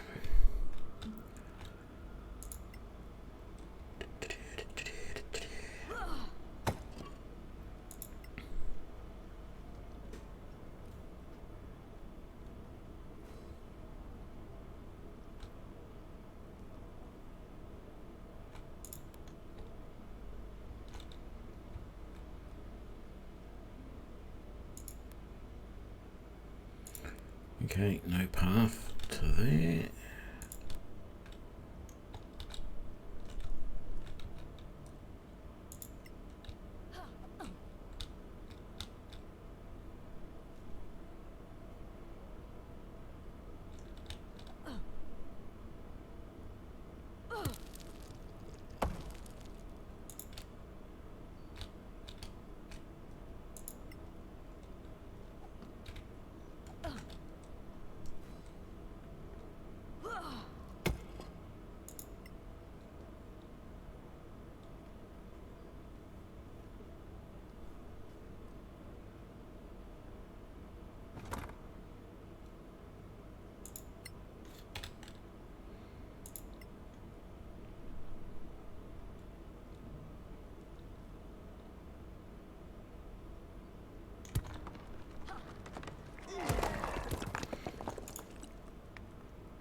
Actually, this is interesting. Because technically I don't have my spellbook or my component pouch on me. The Mage Armor spell has a visual, it says components there, verbal, not visual. It has a verbal, a somatic, and a material component. So that means I should not be able to cast Mage Armor on myself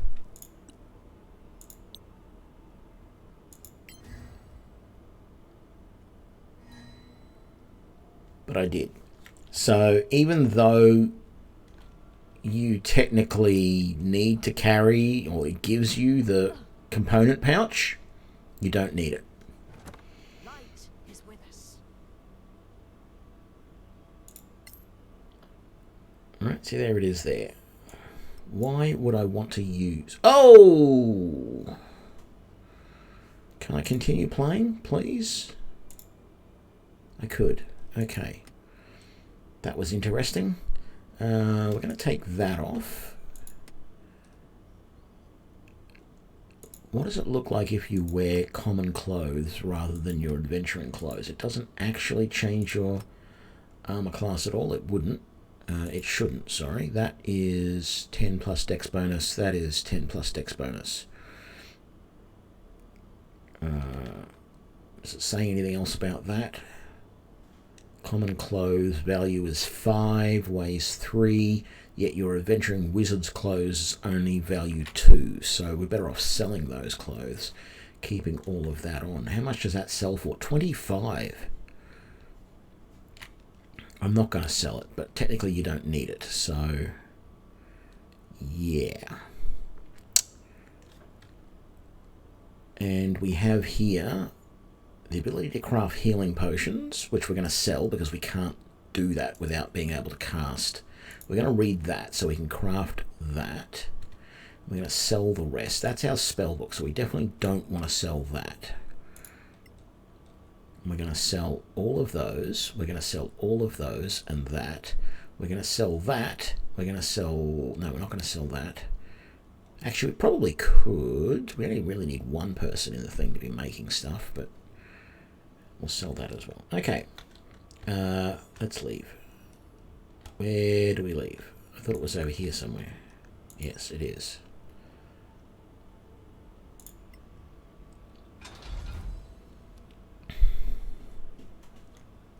So use this. Have another. Well, so what do you want?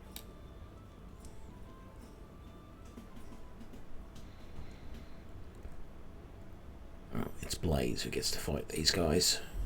I don't recall if I gave him...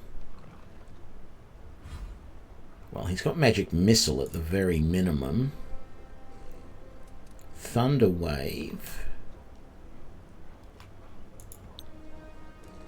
should be enough to kill them both.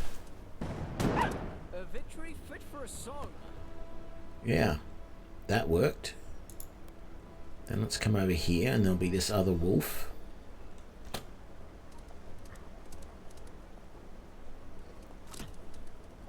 Who of course misses because these guys all miss you.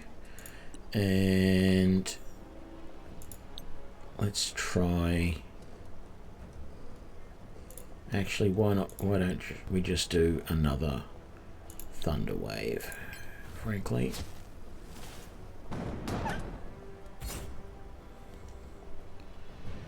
I'm also going to, oh, that was my 2 spells for the day. Fine. I was going to cast Mage Armor, but I won't now.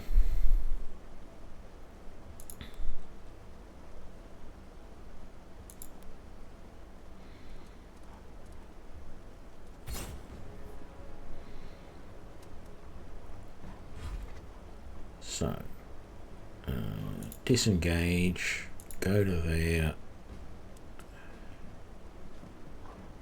and push that.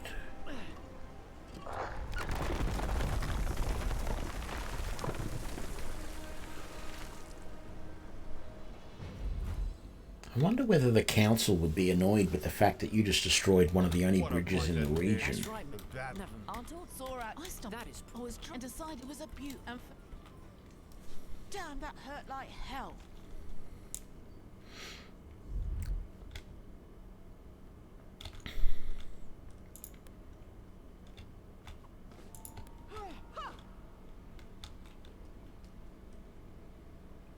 Light, my friend.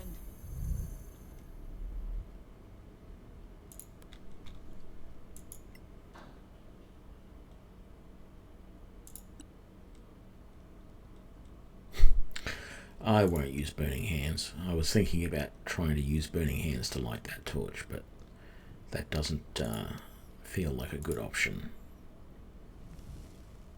I think you could have used Firebolt if you had it, but she doesn't have it, so... And let's Light at last. just go back to that, because that works. And let's get rid of this candle. I mean, seriously?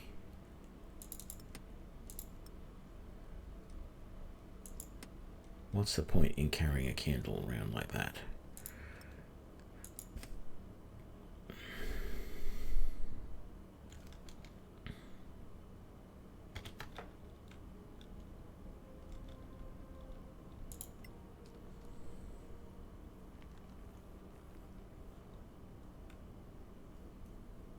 Just my luck, falling right into an orc hideout.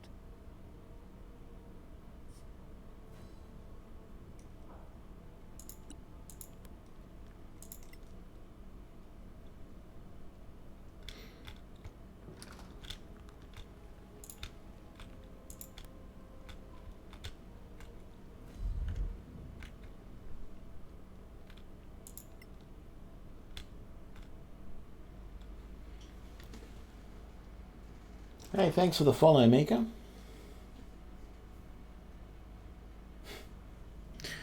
I don't know that I'm burning bridges, TQ, but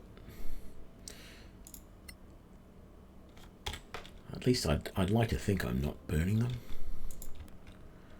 I'm just destroying them.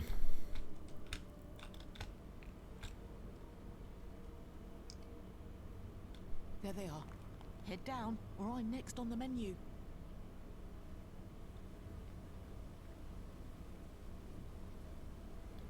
I feel like I should be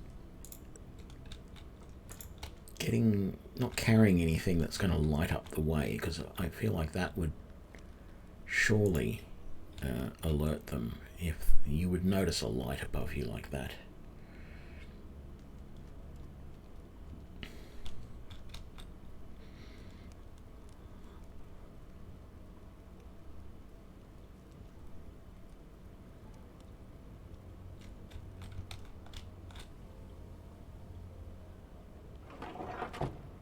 Apart from the fact that I also feel like they would hear that, but, you know, we're going to ignore that.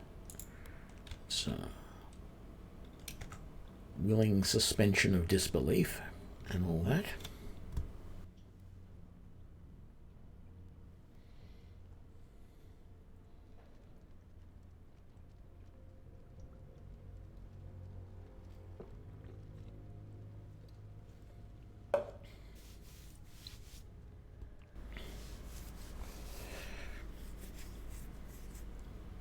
Okay.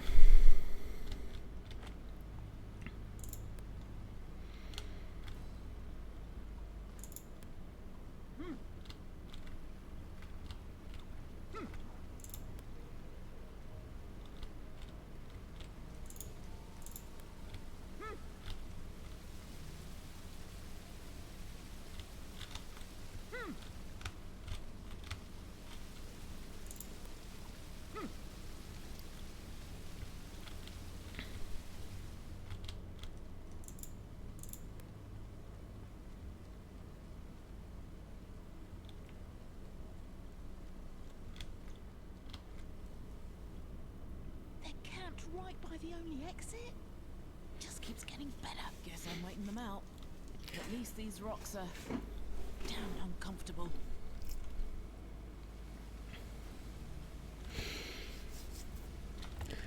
Yeah, maybe later on in the adventure there'll be repercussions. Maybe you end up coming back across, you know, trying to get across that, and you destroyed it in the prologue. It would be a funny callback if nothing else to see that they did that. Yeah, I guess that's all right. I don't really want you to learn Detect Magic, but turns out when you do it like this, when you learn Detect Magic rather than, like, you don't have to learn Detect Magic and Identify. You can do those as rituals at any time. But if you do prepare Detect Magic as one of your daily spells, or even Identify, if you prepare any of these ritual spells, then you can cast them immediately. You don't have to go through the ritual, which I think is an interesting option. Yes, beware of the massive horde of 3 orcs that have since left and gone hunting.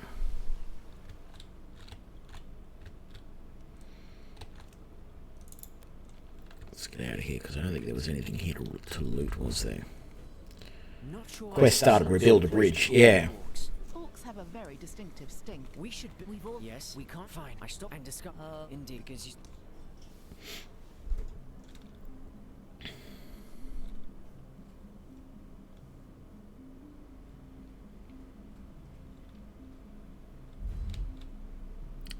Okay.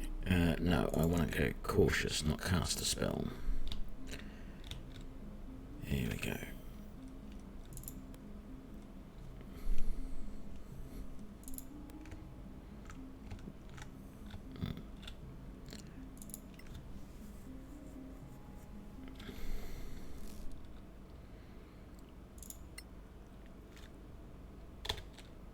Liam, always thoughtful. It's interesting. I must come... Like, I haven't started a party yet that didn't have a halfling in it. But I feel like I want to see who they get to do this mission if you don't have a halfling in your party. Because every single time, it doesn't matter who the halfling is, what class they are, the halfling does this mission every single time for me. And I feel like that is a weird mechanic.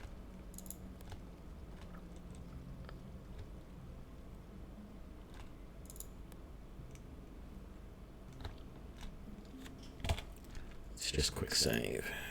Come up here. Is the other guy there with him or not? He is.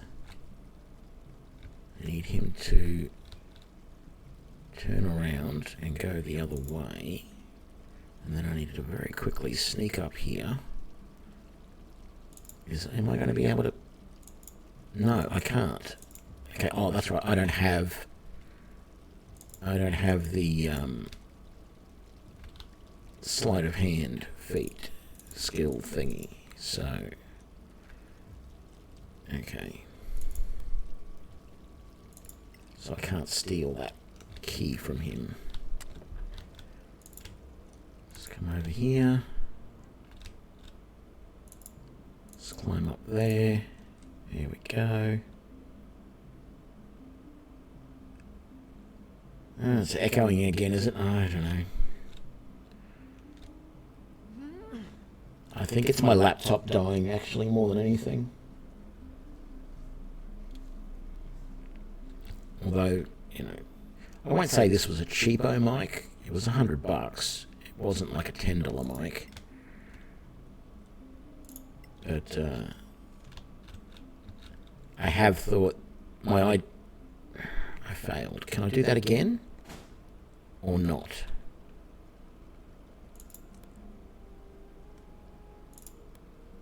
No, don't.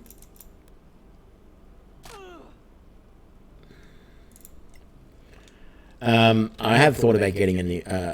when I bought this mic, I knew that it was going to be a... it was going to be like a first option, and then eventually I would upgrade to something better. The problem is I don't know at the moment whether the problem is the mic or the laptop that I'm using, which is a little bit old to run it all, which has been having some other problems.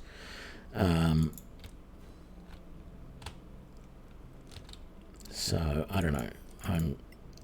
I'm aware of it, and I'm trying to work on it, guys. I hope it's not going to keep happening too much, but What? You're drunk. Think you scared me? A grave must. and so I'm not going to pussyfoot around, I guess is one way to say it. You know, let's just kill that guy.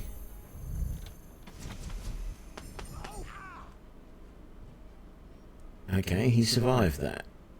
I was not expecting that.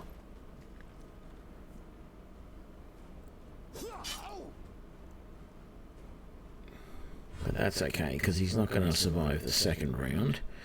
Because we're going to do another lot of magic missile on him, and that's guaranteed to kill him. I win again.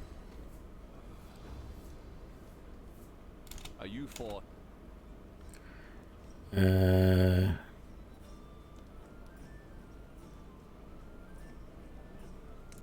Depends on who. Well, So you're not a mythical creature after all. unlike, say, a sober adventurer? Can you tell us more about the job?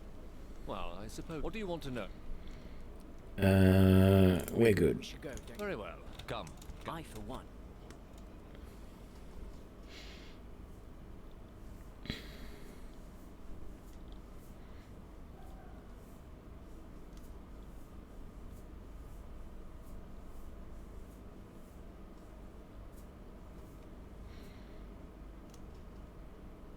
You can use a levitation spell offensively?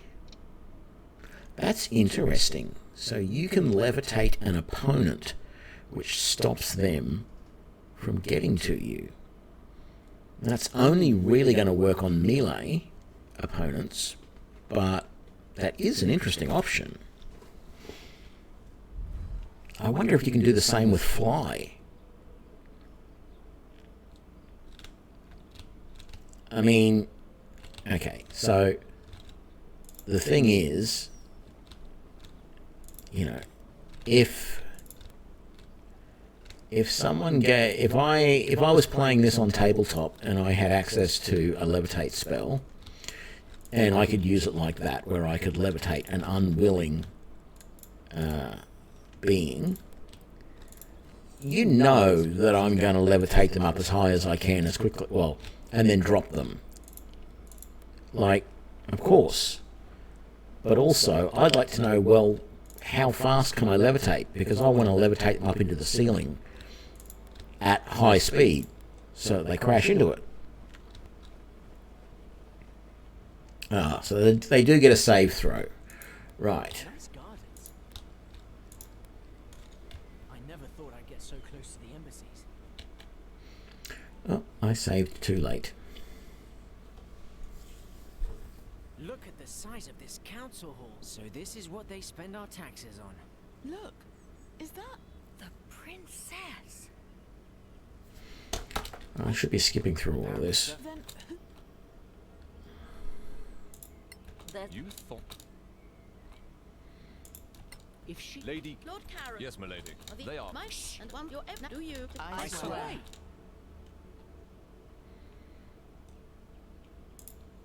stop. Well, so, as I'm sure to secure one of it's held by he said we haven't leave the council. Right. Okie dokie. So, we've got to go and rest so that we can level up. So let's do that. And then it's 4 Shock Arcanists.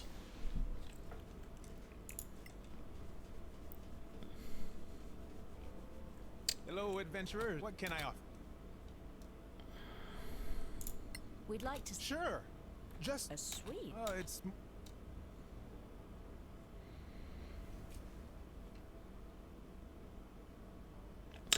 Yeah, that is true. You know, I've talked about this before, about how, you know, a lot of the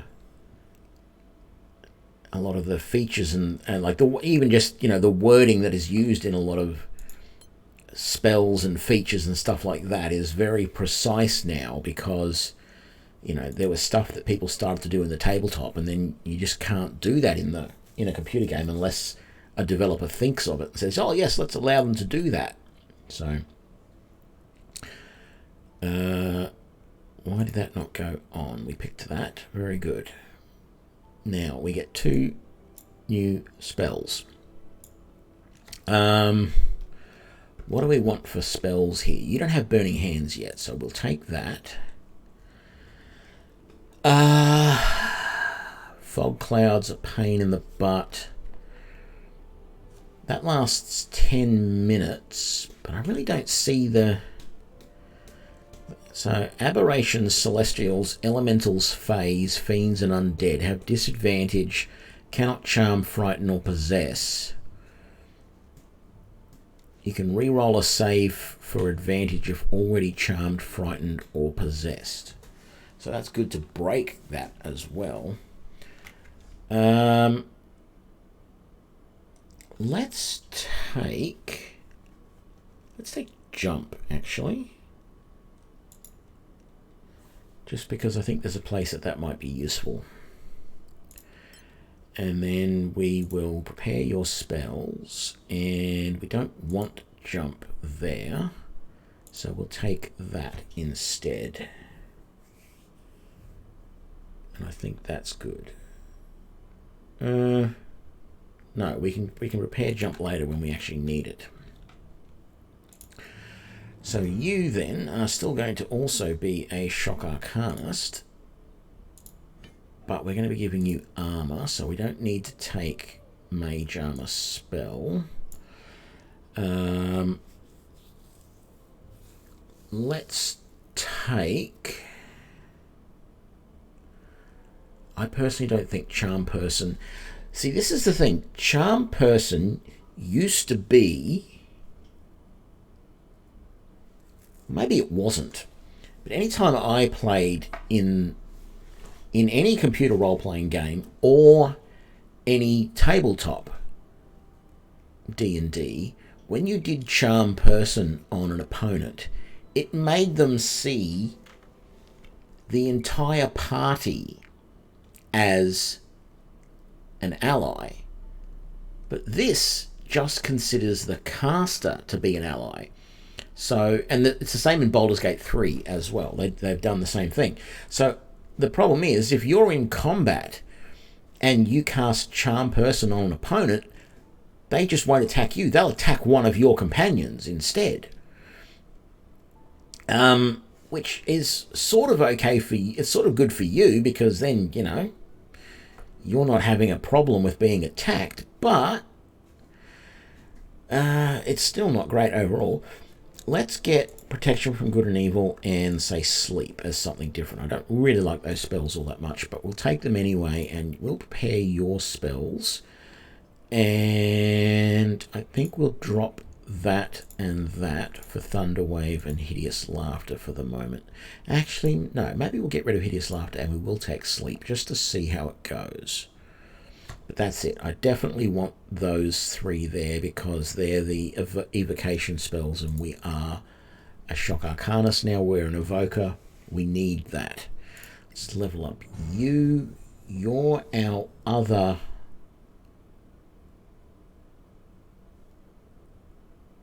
No, you're not. Okay. So, Shock Arcanist. You don't have Mage Armor? Did we make you... We must have made you the other... what's her name? The other sellsword. So, what are we going to give you? Well, you don't have Burning Hands or Colour Spray, so we'll give you those. Finish. And we'll prepare your spells. And you know what? That's exactly perfect. Oh, no, you do have Mage Armor. Of course you do. Very good.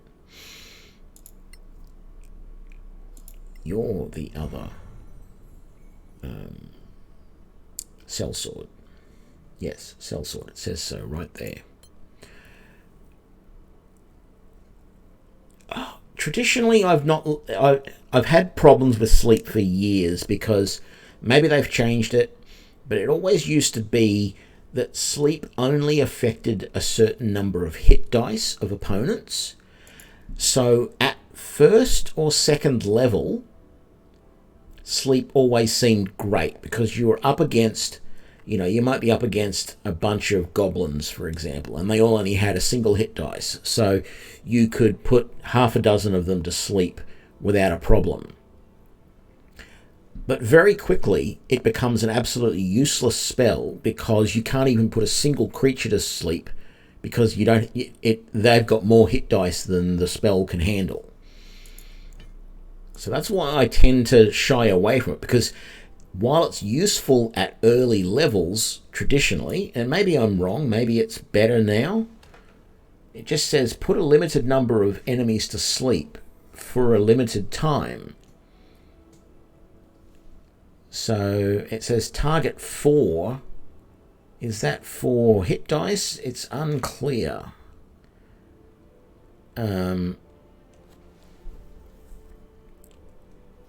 So anyway, you don't have Thunderwave yet, so you need that. You don't need Mage Armor.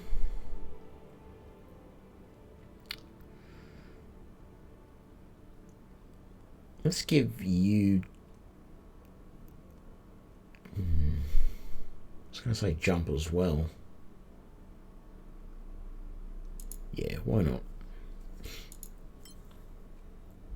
And prepare your spells. Yes. Yeah, okay, yeah, that's fine. You can have all of those. Not going to complain too much about that. Right, let's save this game. I don't really know that it's the Wandering Wizards, but I think I'm going to save over that one. And this is going to be our new Wandering Wizards for now. Let's head on out. We need to go and... Well, it says we want to go to the magic shop, but I don't know that we really do, because he's not going to have anything that we want. Oh, actually, maybe we do. We have... we might have better luck with him. How may I help you? Can we see your wares? No. What faction is he with? Principality of... You need alliance to purchase that. Okay. So, let's get rid of all the stuff we don't need. So we don't need that.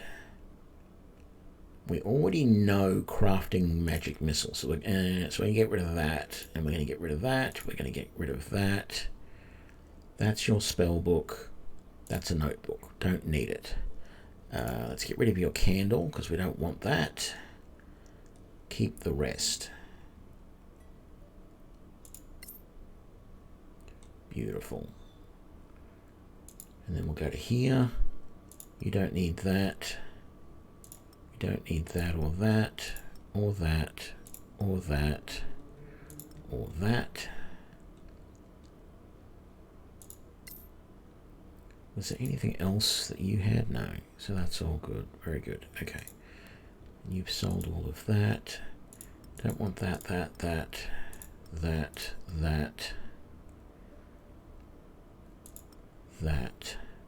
or that. That's all good. Conclude. And we don't want that, or that, or that. Conclude. Now we do need to get some food, and we don't. Yeah, there's nothing we can buy here from this guy, I think, that we really want. We've got some reagents, not reagents, some crafting gear.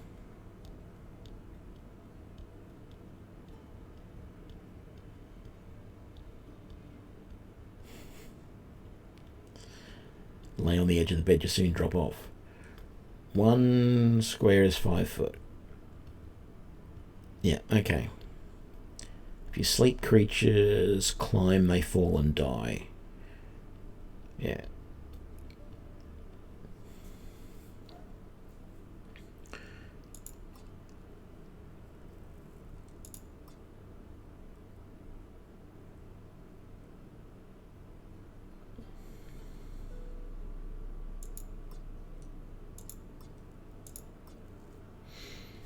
Okay, so we don't want anything from him. We're all good. Let's come over here, talk to her.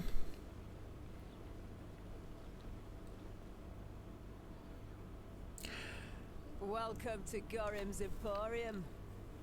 Now, this is, I don't know how to put it. One of the things that I liked the most about Baldur's Gate 3, they converted everything to meters. If there's one thing that annoys me the most about D&D, it does and it doesn't. But, 5 foot doesn't mean much to me.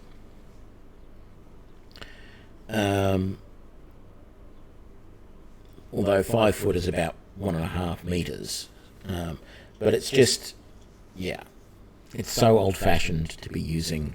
As far being an Australian, where we've been using the metric system since the 1960s, it just seems so. But in another way, it sort of fits, because if you go back historically, those were the units that we used. But it's annoying. Anyway. I really did like Baldur's Gate fixing that. That impressed me a lot, I must say. Pool all our money. How much have we got? 460. Okay, let's have a look. Scale Mail is medium armor, 14 dex plus 2. That is better armor than... And then there's Chainmail, which is 16, but that's heavy armor. Half plate would be the best armor we can get, but it's 825. I'm going to buy 2 lots of Scale Mail. We have 2 people who can use that, and technically that armor is better than Mage Armor, the spell. 1 better. But it's still... Oh, well, hang on. It depends on what your dexterity bonus is. If your dexterity bonus is more than 3, then it's not better. But we're going to buy 2 of these. Oh, there's only 1. That would be right. I can't buy the 2. Damn it all. And this leather is just not worth it. Not worth it at all.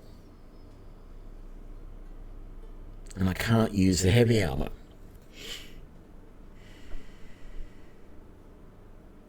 Damn it. Actually, so let's pool all of that. You can buy it, because you're going to use it. Can I drag that over to there right now? I cannot. Clear all. Okay, we need food for this trip. So let's buy all of that. Let's buy all of those that we can.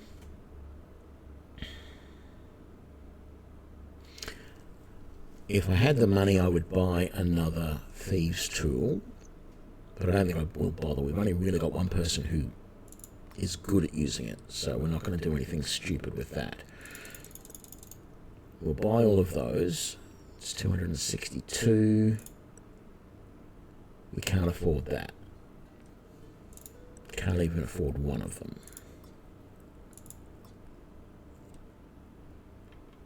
So disappointed that we can't get a second set of armor. Like, so disappointed.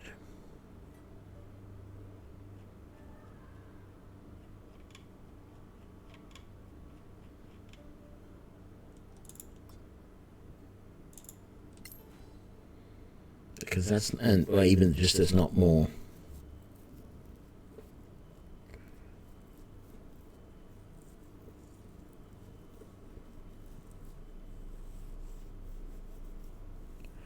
The US has tried multiple times to switch, or there's been put forward the idea of switching several times, like 2 or 3 times. The last one was like Jimmy Carter in the 70s.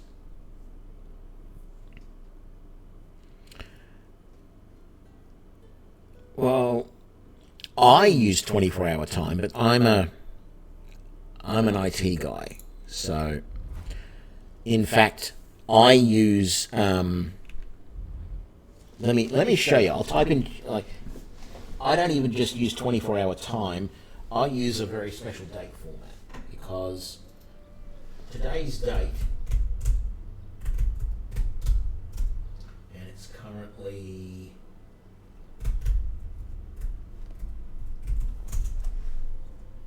so if I was to write the time, the date and time out, that's what the current date and time for me is. Yes, ISO date. The reason for that is, and it's really simple. This bugs me no end, right? Because if I store a date like that, date and time, yep, I can sort it. I can sort it alphabetically, and that will show me things in date order. The number of times that I see people creating a file or a folder and calling it something like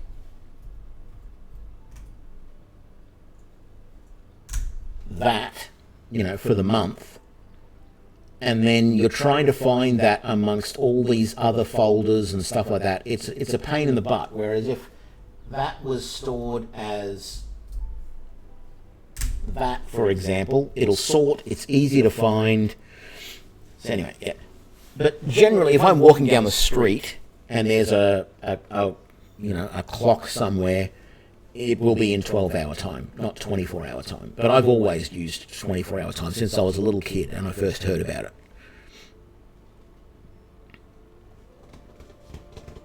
Oh, anytime I'm writing out, like even if I'm filling out a form with a pen, right, and I've got to write the date on it, I have to force myself to write it. Normally we write it as today's date would be, what did I say the date was? Is it the 29th or is it the 30th today? It is the 29th. Normally when we write dates in Australia, we do it like this. That would be today's date. We go day, month, year. Like the Americans go month, day, year. We go day, month, year. But so when if I'm having to sign and date a form, for example, with a pen, I have to consciously write it in day, month, year format, because I'm so used to going year, month, day that I've got to force myself to do it differently. Otherwise, people will look at it and go, "What the hell's that?" But that's just me. I'm weird. We all know that. Okay. We'll head over this way because that will give us a little interaction with the scavenger. Is that no? We are, of course. I wish this was implemented, but it's not. If there's been I might talk to her anyway, just in case they are implemented. And in the last update, I don't remember seeing anything about it, but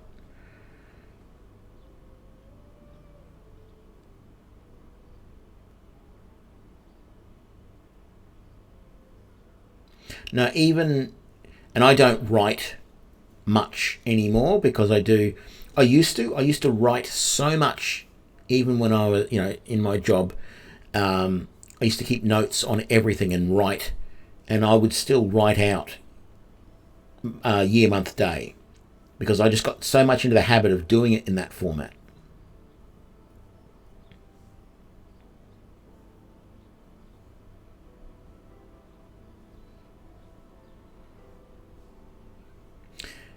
Yeah, it just... See, the problem... I understand what you're saying. I also understand why the Americans do it month, day, year, right? Because it just depends on the way that you order those. Because you can say, if you do Thursday, 29th of October 2020, you need to read that properly. You really need the word of between 29 and October, right? But if you do it the other way, if you go Thursday, October 29th, 2020, you don't actually need to add any other words in the middle of that for it to read reasonably well. You just need to put like a comma after the 29th. So you go Thursday, October 29th, comma, 2020, and that reads properly without adding extra words or assuming that a word is in there. So I can sort of understand both ways of doing that, but I just got so used to. I mean, I've been working in IT for 20 years, and no, sorry, nearly 30 years now, 25 years at least. Yeah, and I just got so used to I started writing the date in year, month, day format like 30 years ago when I was studying IT, and I just haven't stopped since. So it's just second nature to me now. Well, no, you don't have to. I still know. I've had arguments with developers over what format they should use storing the date, and I've had some that, you know, swore black and blue to me that it doesn't matter the format of the date and you shouldn't have to put it in year, month, day. We use Celsius, con man, like most of the world.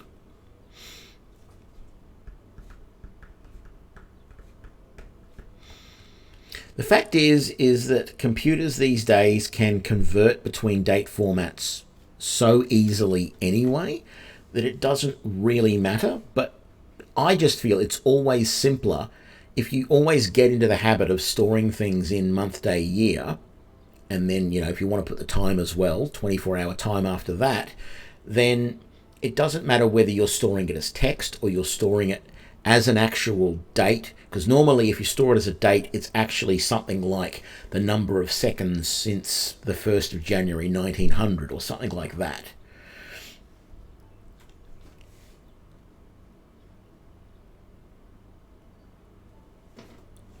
Yeah, exactly. I actually saw a YouTube video the other day about Fahrenheit. I can't remember whose channel it was on, but it was actually talking about the guy Fahrenheit who developed that system. And originally, there was something weird that he that he was actually aiming for there. He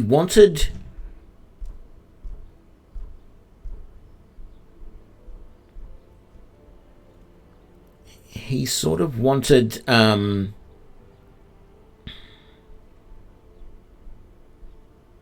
think originally he had 0 as body temperature.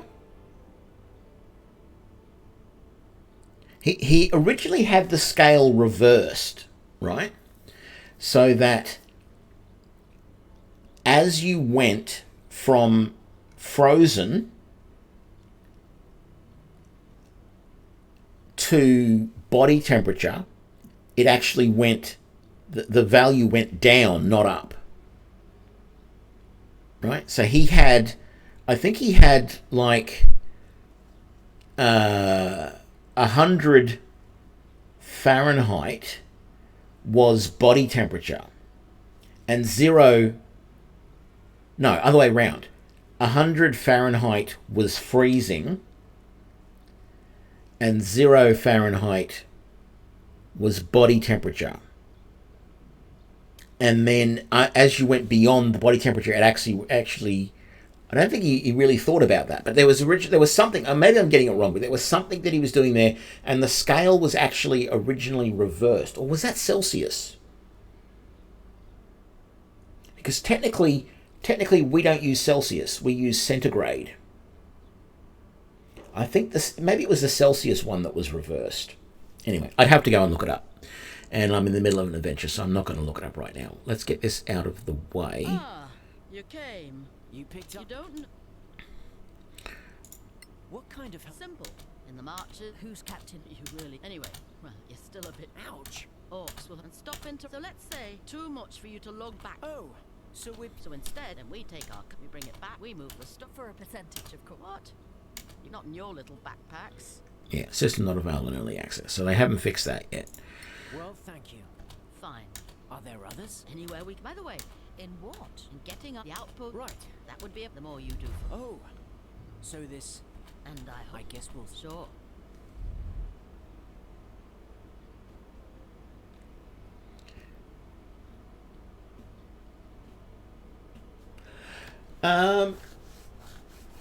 Yes, technically C is freezing, 100 is boiling, 0 is freezing, 100 is boiling. You do need to clarify that though.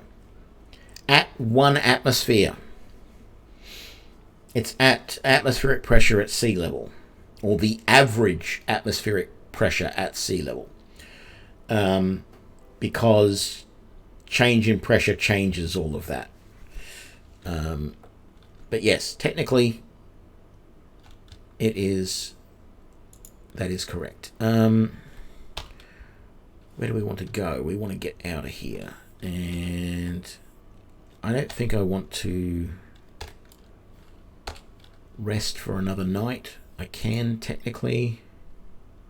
I don't think I want to.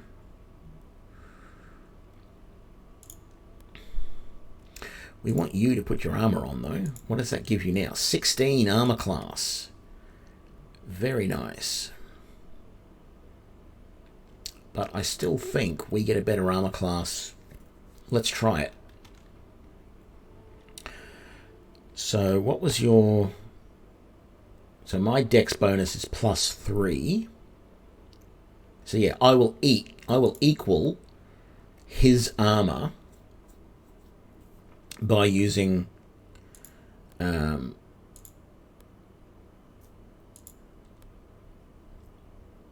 Mage Armor. The only time that I wouldn't be able to equal his armor is if he had a breastplate. No, sorry, half plate, not breastplate, half plate.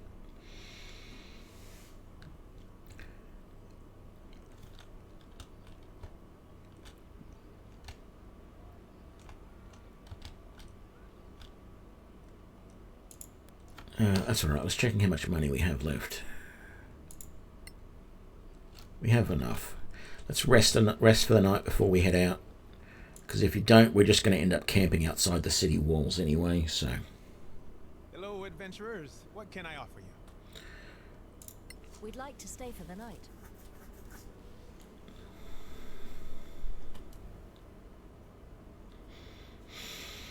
No, don't need to do any of that.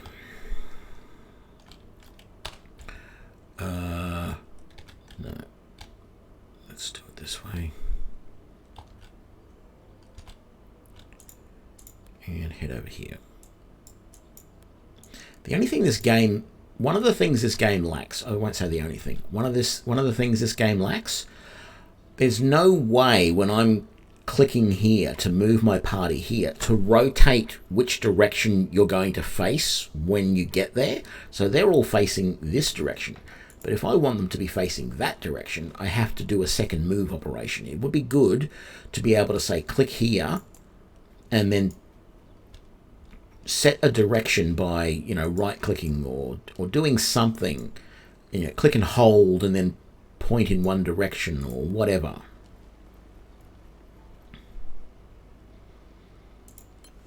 Because I feel like there are times when I'm walking around that it's important that I want to be facing in the right direction when I get to a certain point.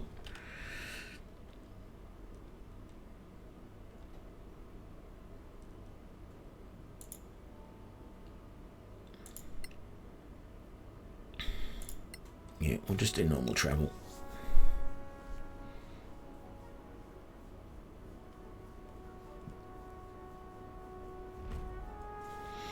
Of course we're surprised. That's no surprise.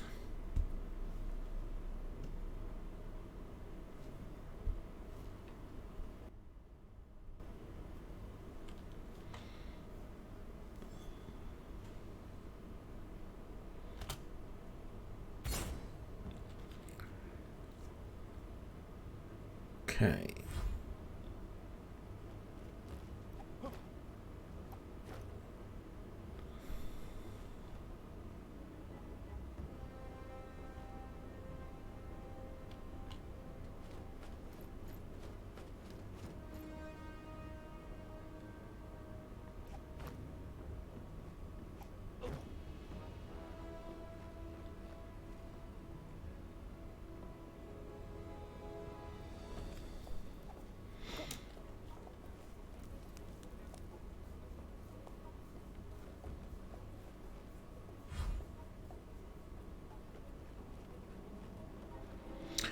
Oh, you poor fool.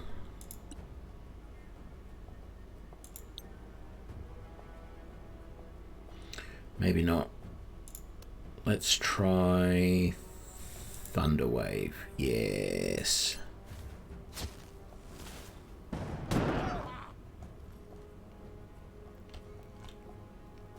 Not quite enough to kill them, but pretty close.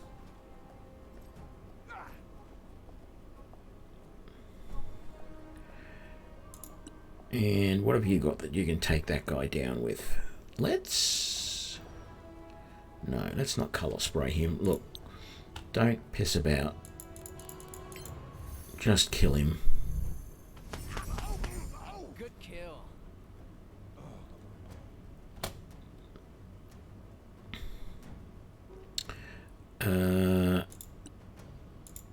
What about you? Yep.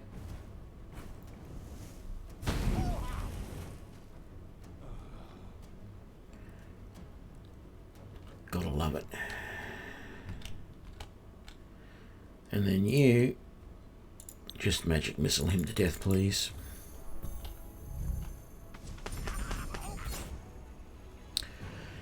Very easy fight, that one.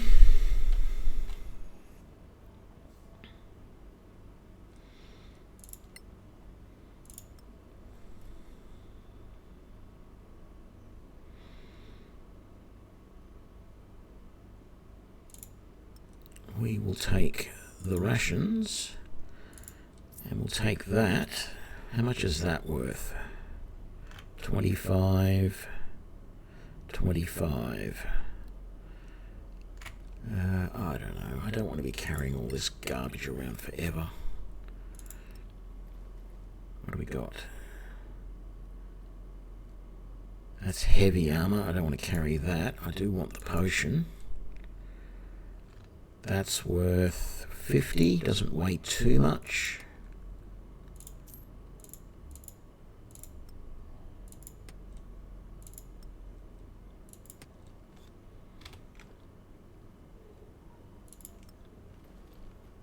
That one. What do we got? More coin. More food and leather. No thanks. And over there.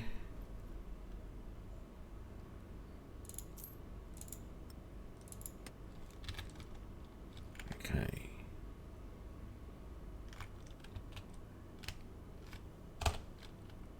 Quick save. Let's get going.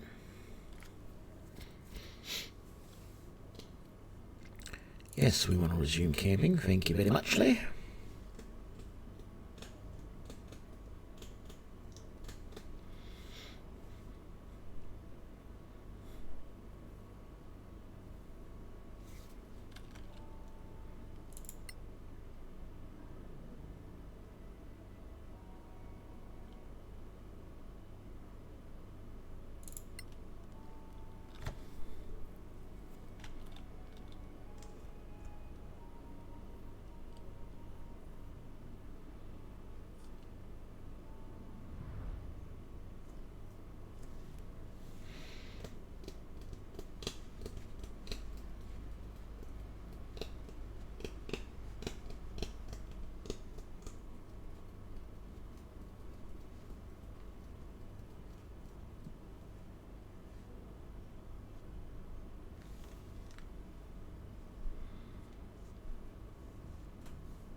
So that's Carolyn. We're almost there. It's just up the hill. Eyes up and hands on hilts, people. These are the marches.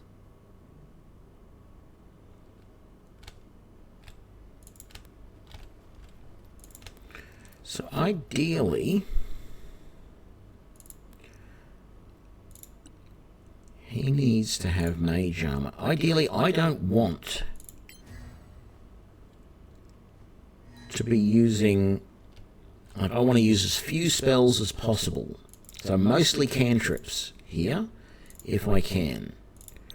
Mage Armor for you two guys. And that's it, which means that our elf is the odd one out. She's not going to be very well armoured at all. I guess I could have grabbed one of the leather armours and used them to just boost her up by 1. Her armour class is only 12.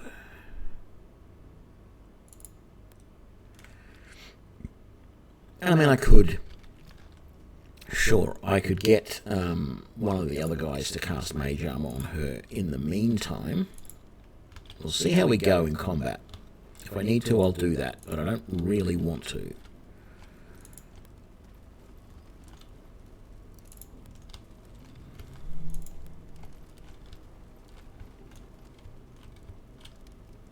Okay, can we all get over to there? We can. And that starts the combat. Beautiful. Round 1, Blaze. Do you have anyone that you can hit from there with a spell? I sort of doubt it. No, no, no, no, no. And, oh, yes. No, let's abort that. Let's not use a magic missile. That has the same range. So does that. So does that. But we don't need... I don't think we need. So that's going to always hit, but he can save to negate. Let's use the firebolt first. So we don't have any disadvantage from range or from not being able to see, so that was really nice.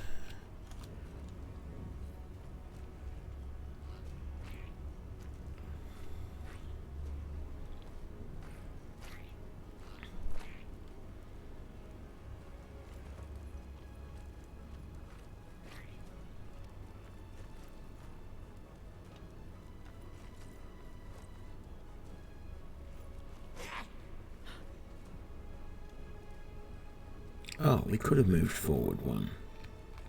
Right, so that means we're not in cover. It actually feels like it would be advantageous for you to move forward because you have the least armor class at the moment. Let's try a shadow dagger. Cannot see that target. It's that one there. Yep. Impressive move, my friend.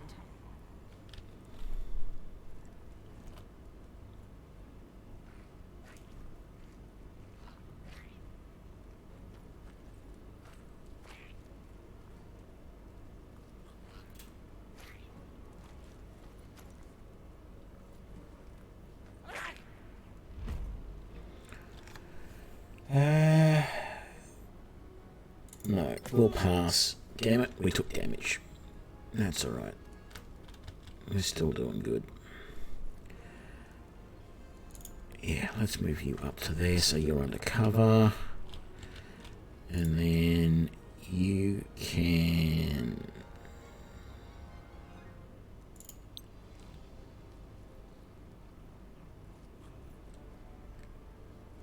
Cannot see him. Target has 3/4 cover. Let's take that guy because he doesn't have any cover. Damn. Missed. That's alright. Okay, Willow.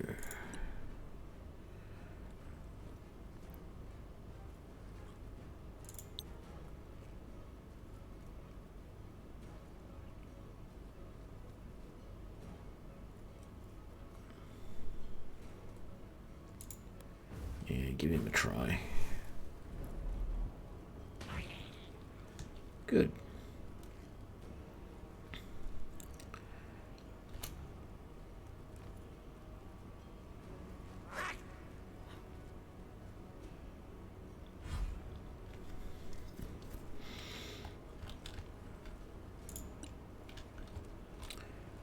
So...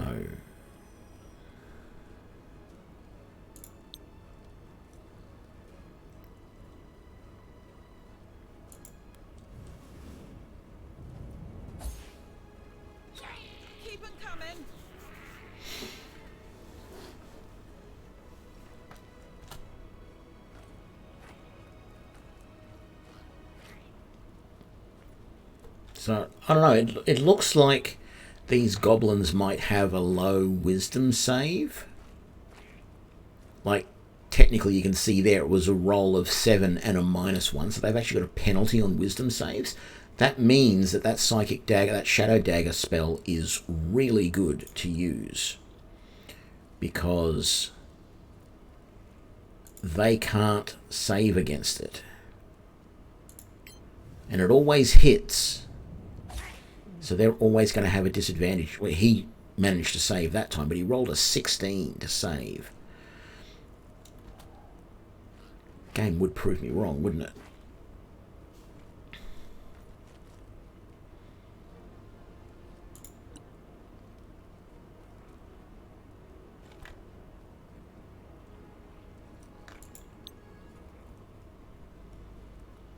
It's because they're enemy nearby. And we missed.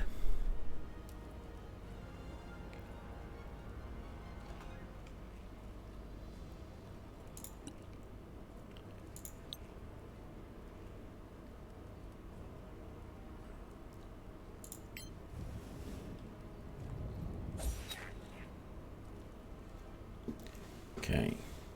Would have liked it to do a little more than 2 damage, but pass. Damn it, another 4 damage. It's not good.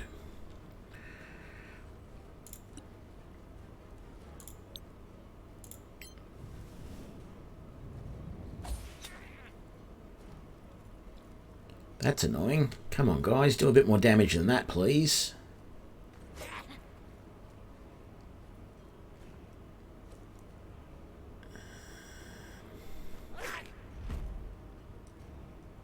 Pass. Ooh, big hit there.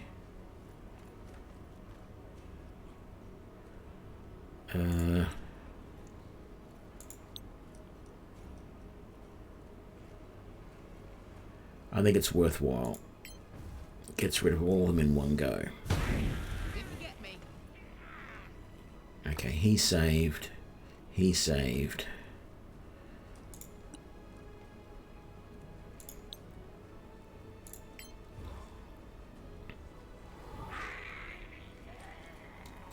He didn't.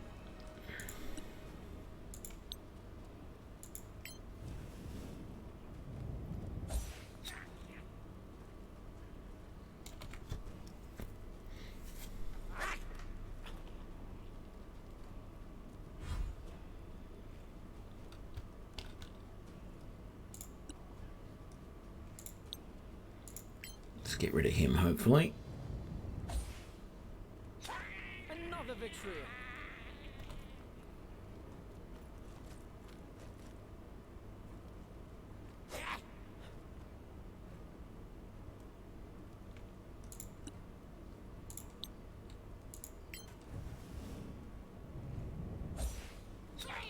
You're not coming back.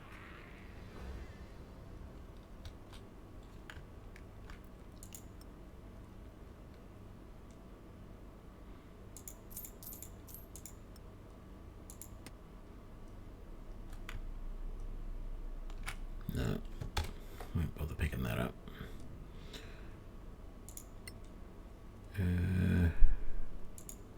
Got another one there.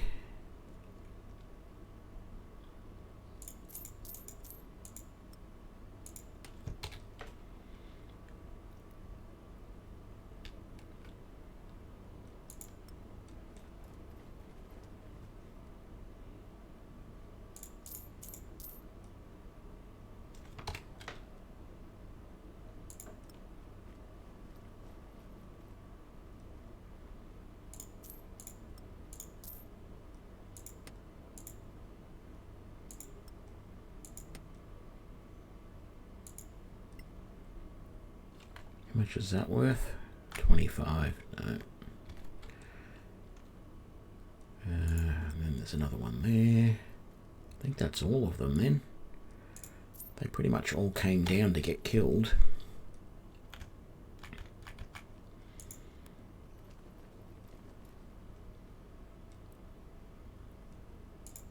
I mean, we did take a little bit of little bit of damage there, but doesn't feel too bad. We might just do a short rest. See if we can heal up a little bit. And we might as well use everybody's arcane recovery. Because the short rest is only like an hour, I think. So their mage armor should stay.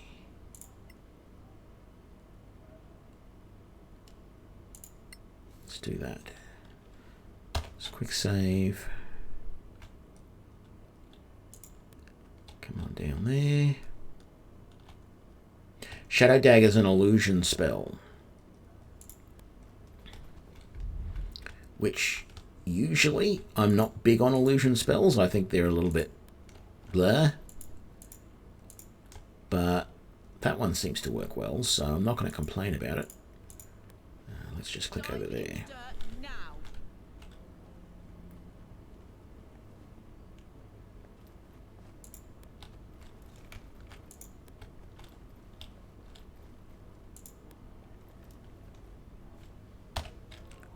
Just quick save. So now we get to try out our dancing lights and see how well they work for us.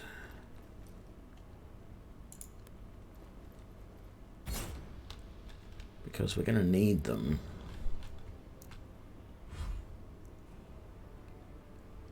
Who's up first? Willow.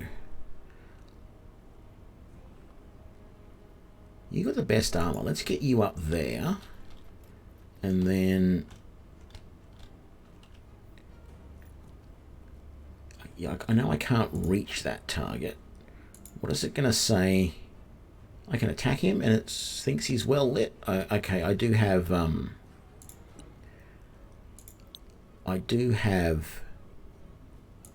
dark vision. Ooh, he saved. Not fun. You are my least protected. Let's move you there. You're going to have some protection from the guys over that way. And let's get you casting the dancing lights. Oh, I have to cast it within a certain distance initially. Right, and it's obviously within sight. So let's cast it, say, there. And then hopefully we can move it later. Move the light up to 12 cells for... yeah, let's come over that way.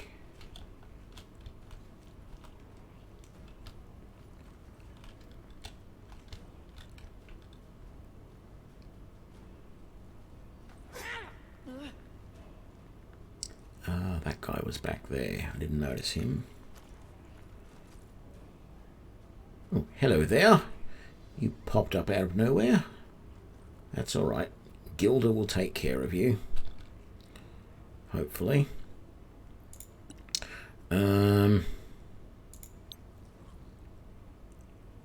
Unlit. And he has half cover. Why? Because he's what? He's in front of me.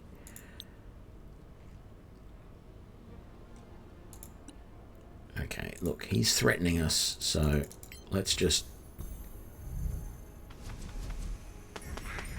Good kill.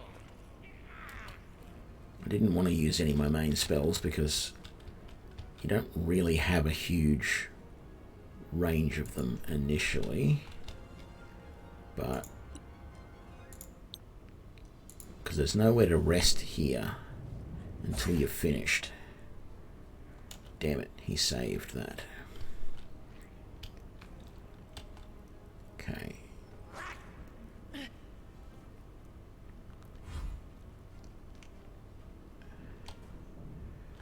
So there and there are your two opponents.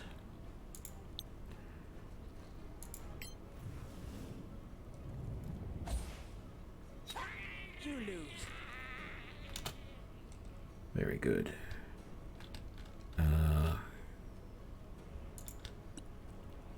Can we move?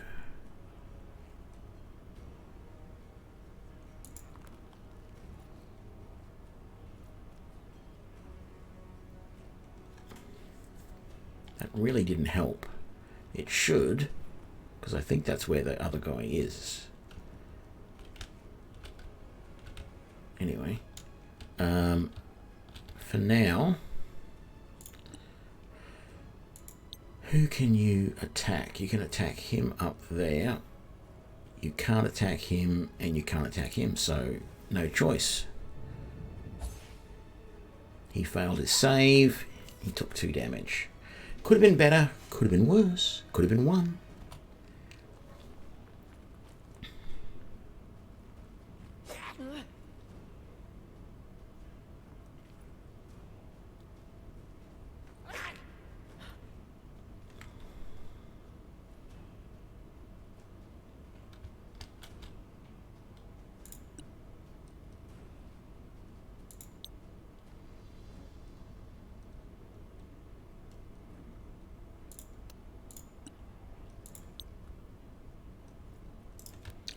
You're not in a position where you can really do much of anything at the moment.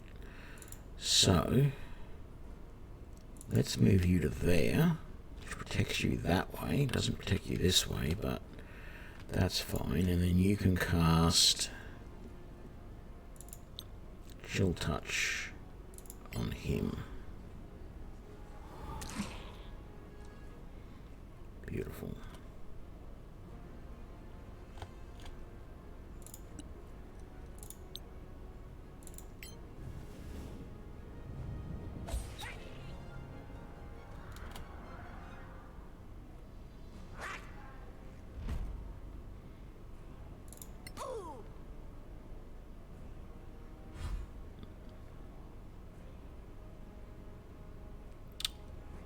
So let's do this again. Who have we got? You.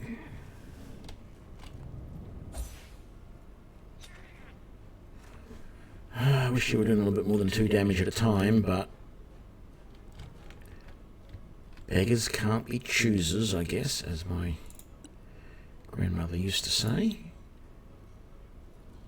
Let's get rid of that guy if we can. And let's move the dancing light. Can we move it up to like there? I don't know why it's not really lighting up the area very well. But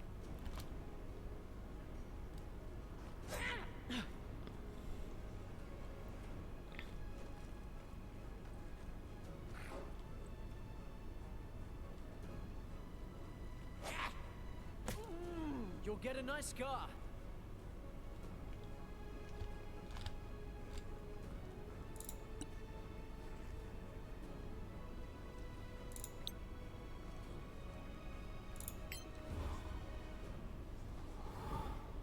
Come on.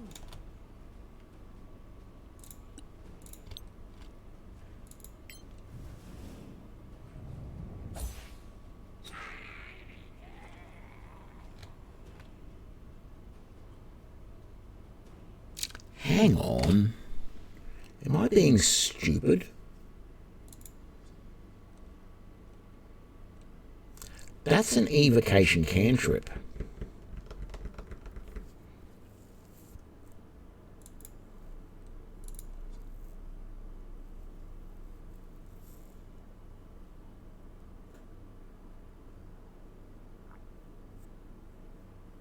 Oh no, it's not included in the list. I was wondering whether I would be doing extra damage with the firebolt if I used it, but it's not one of the spells that it lists as that if you cast with it, it bumps it up a level. So, yeah. Not really worth it.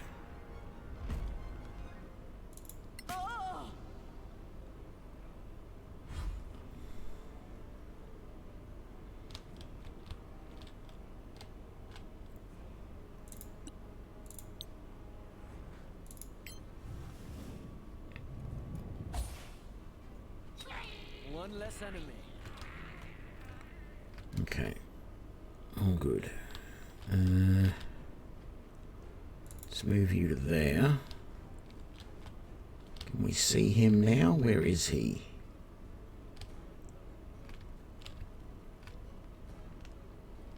Oh, good. The dancing light is actually on him. That's wonderful.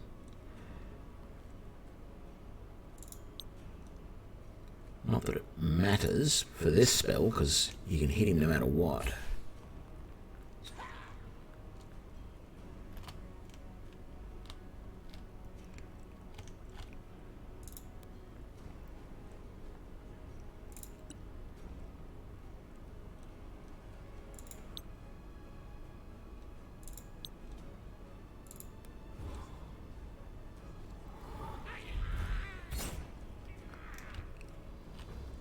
All done.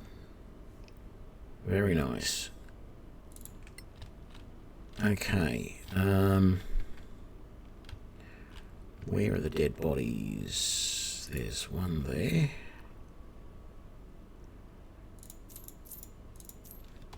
There we go. There's another dead body. Well, there was a dead body there.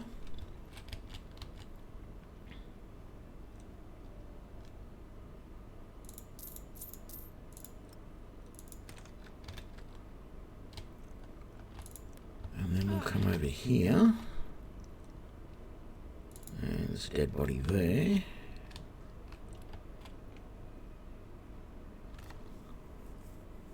Didn't think you could do it.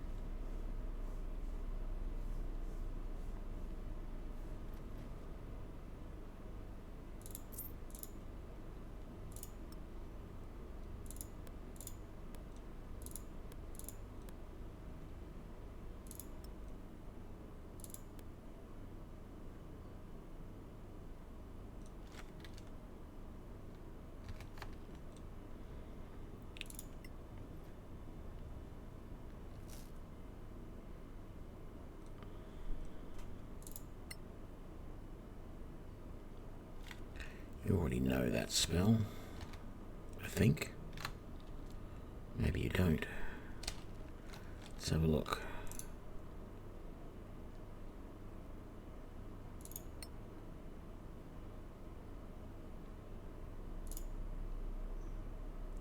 Yep.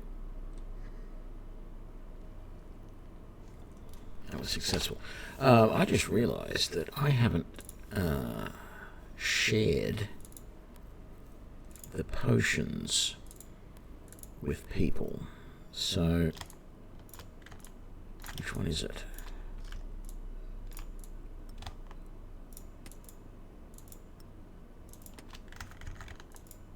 There we go. And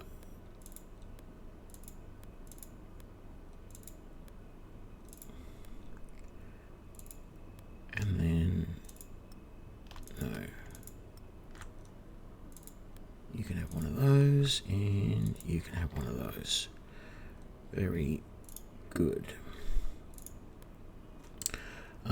Actually, you're not the best person to have the thieves' tools. I think. Who was the?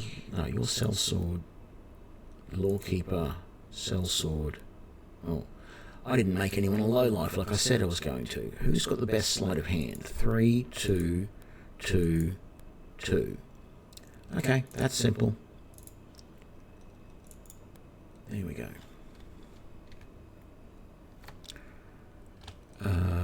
We're going to come down here.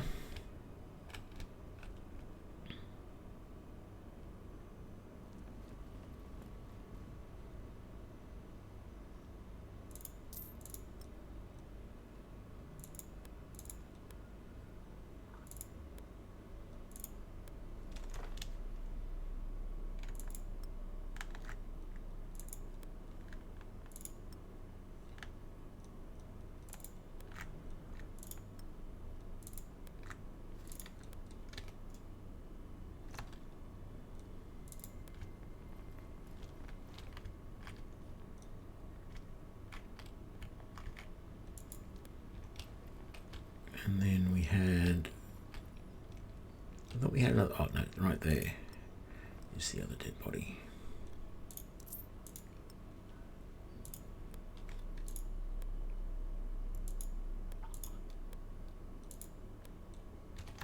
Beautiful. And then I think there's another thing over here. Yeah, there is, right there. Oh joy, another healing potion. Yeah, sure, I'll take that. In fact, I'll take all of that. Scroll of Cure Wounds. I wish we could use that, I really do. It's so annoying that we cannot at least cast it from the scroll. Right.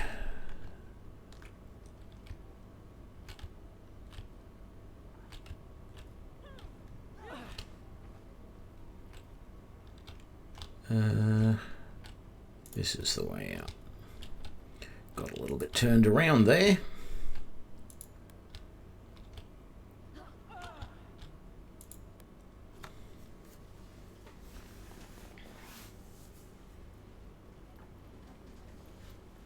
I don't like it either. It's just a bit of dirt that you're crawling through. It's no big deal.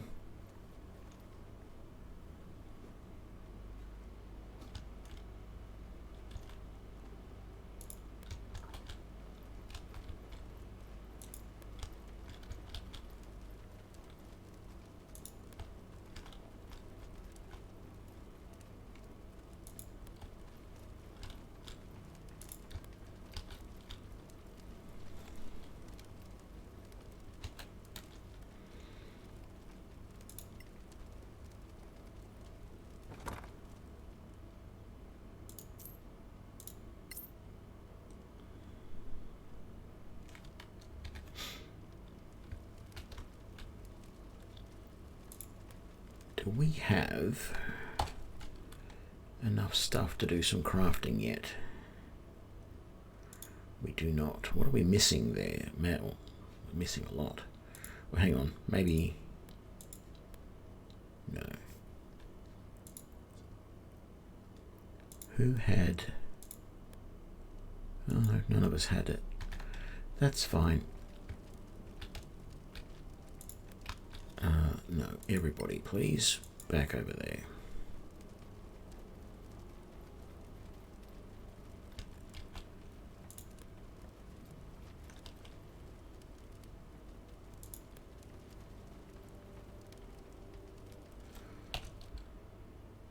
Oh, well, there you go. Inner fort.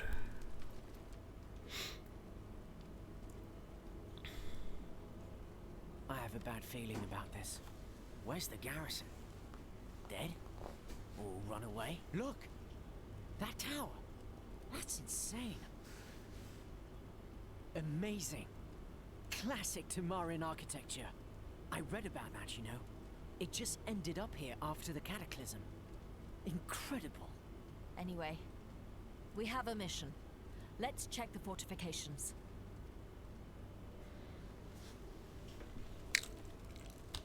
And I think that's going to be in the next episode. I'm really happy with what I did today. We learnt some stuff about various things. I'm reasonably happy with the Dancing Lights cantrip that we've got. And it really is looking like using medium armor for a Shock Arcanist is not a bad option.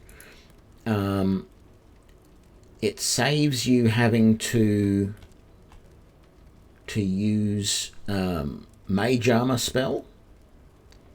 My armor class when I had Mage Armor was, let me work out, what was it again? I think it was 17. No, it was 16. So exactly the same as his armor class with the armor on. I think you can get better armor if you go with the half plate.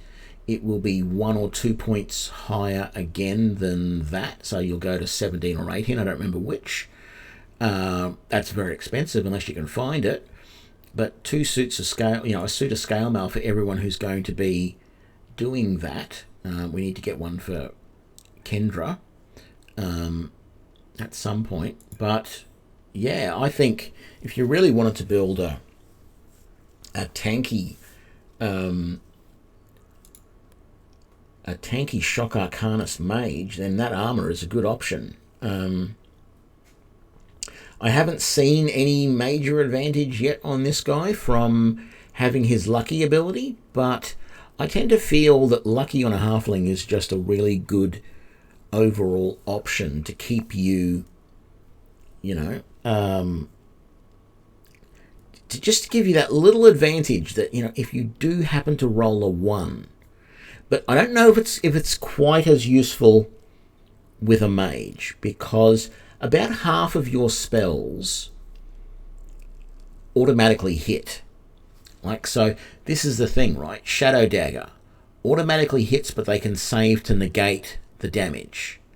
Firebolt doesn't automatically hit, so you have to do a ranged attack, but they can't save against the damage. If it hits, they take full damage. All right? And there's advantages and disadvantages for both. You know, your ability to hit with this is actually your intelligence plus your proficiency. So that's +6 to hit with that. I tend to feel that I like the spells that always hit, because I like to have both. The spells that always hit are really good because you don't have disadvantage in low light. You don't have disadvantage over range, although I don't think any spell has disadvantage over range. You just have a maximum range and that's it. But if you're using a bow, for example, you have a long range distance where you can still shoot at them beyond your normal range, but you get disadvantage to hit. So yeah, I'm liking where this is going, and this, I think I'm going to be able to do a good build video now for this. Starting to get a good feel for what spells are going to work and what aren't. As I said, I'm liking the Shadow Dagger because it always hits, even if they can save against it. And we're finding that because it's a will save, a lot of creatures aren't necessarily going to have a high will save. Things like goblins and stuff like that actually have a disadvantage on their will save, so that's a really good spell for them. But it is fairly low damage in only being 1d8, and I'm finding that, you know, quite often it's going on the lower side to damage rather than the higher side. I think there is a if you're going to rely on some of these cantrips and things like that, like I am, then I'm probably going to recommend that, and we'll probably do this in this build, as we'll probably end up taking the feat that allows us to have our cantrips, if they save against the damage, like this one, they still take the damage, or they take some of the damage, but they don't take any of the other effects. There's a cantrip mastery or something like that it's called. So in the case of Ray of Frost, no, not Ray of Frost, Chill Touch, for example. No, that one doesn't have a save against it either. Which ones would it be? Why is that only listing one cantrip when you've got more than one cantrip?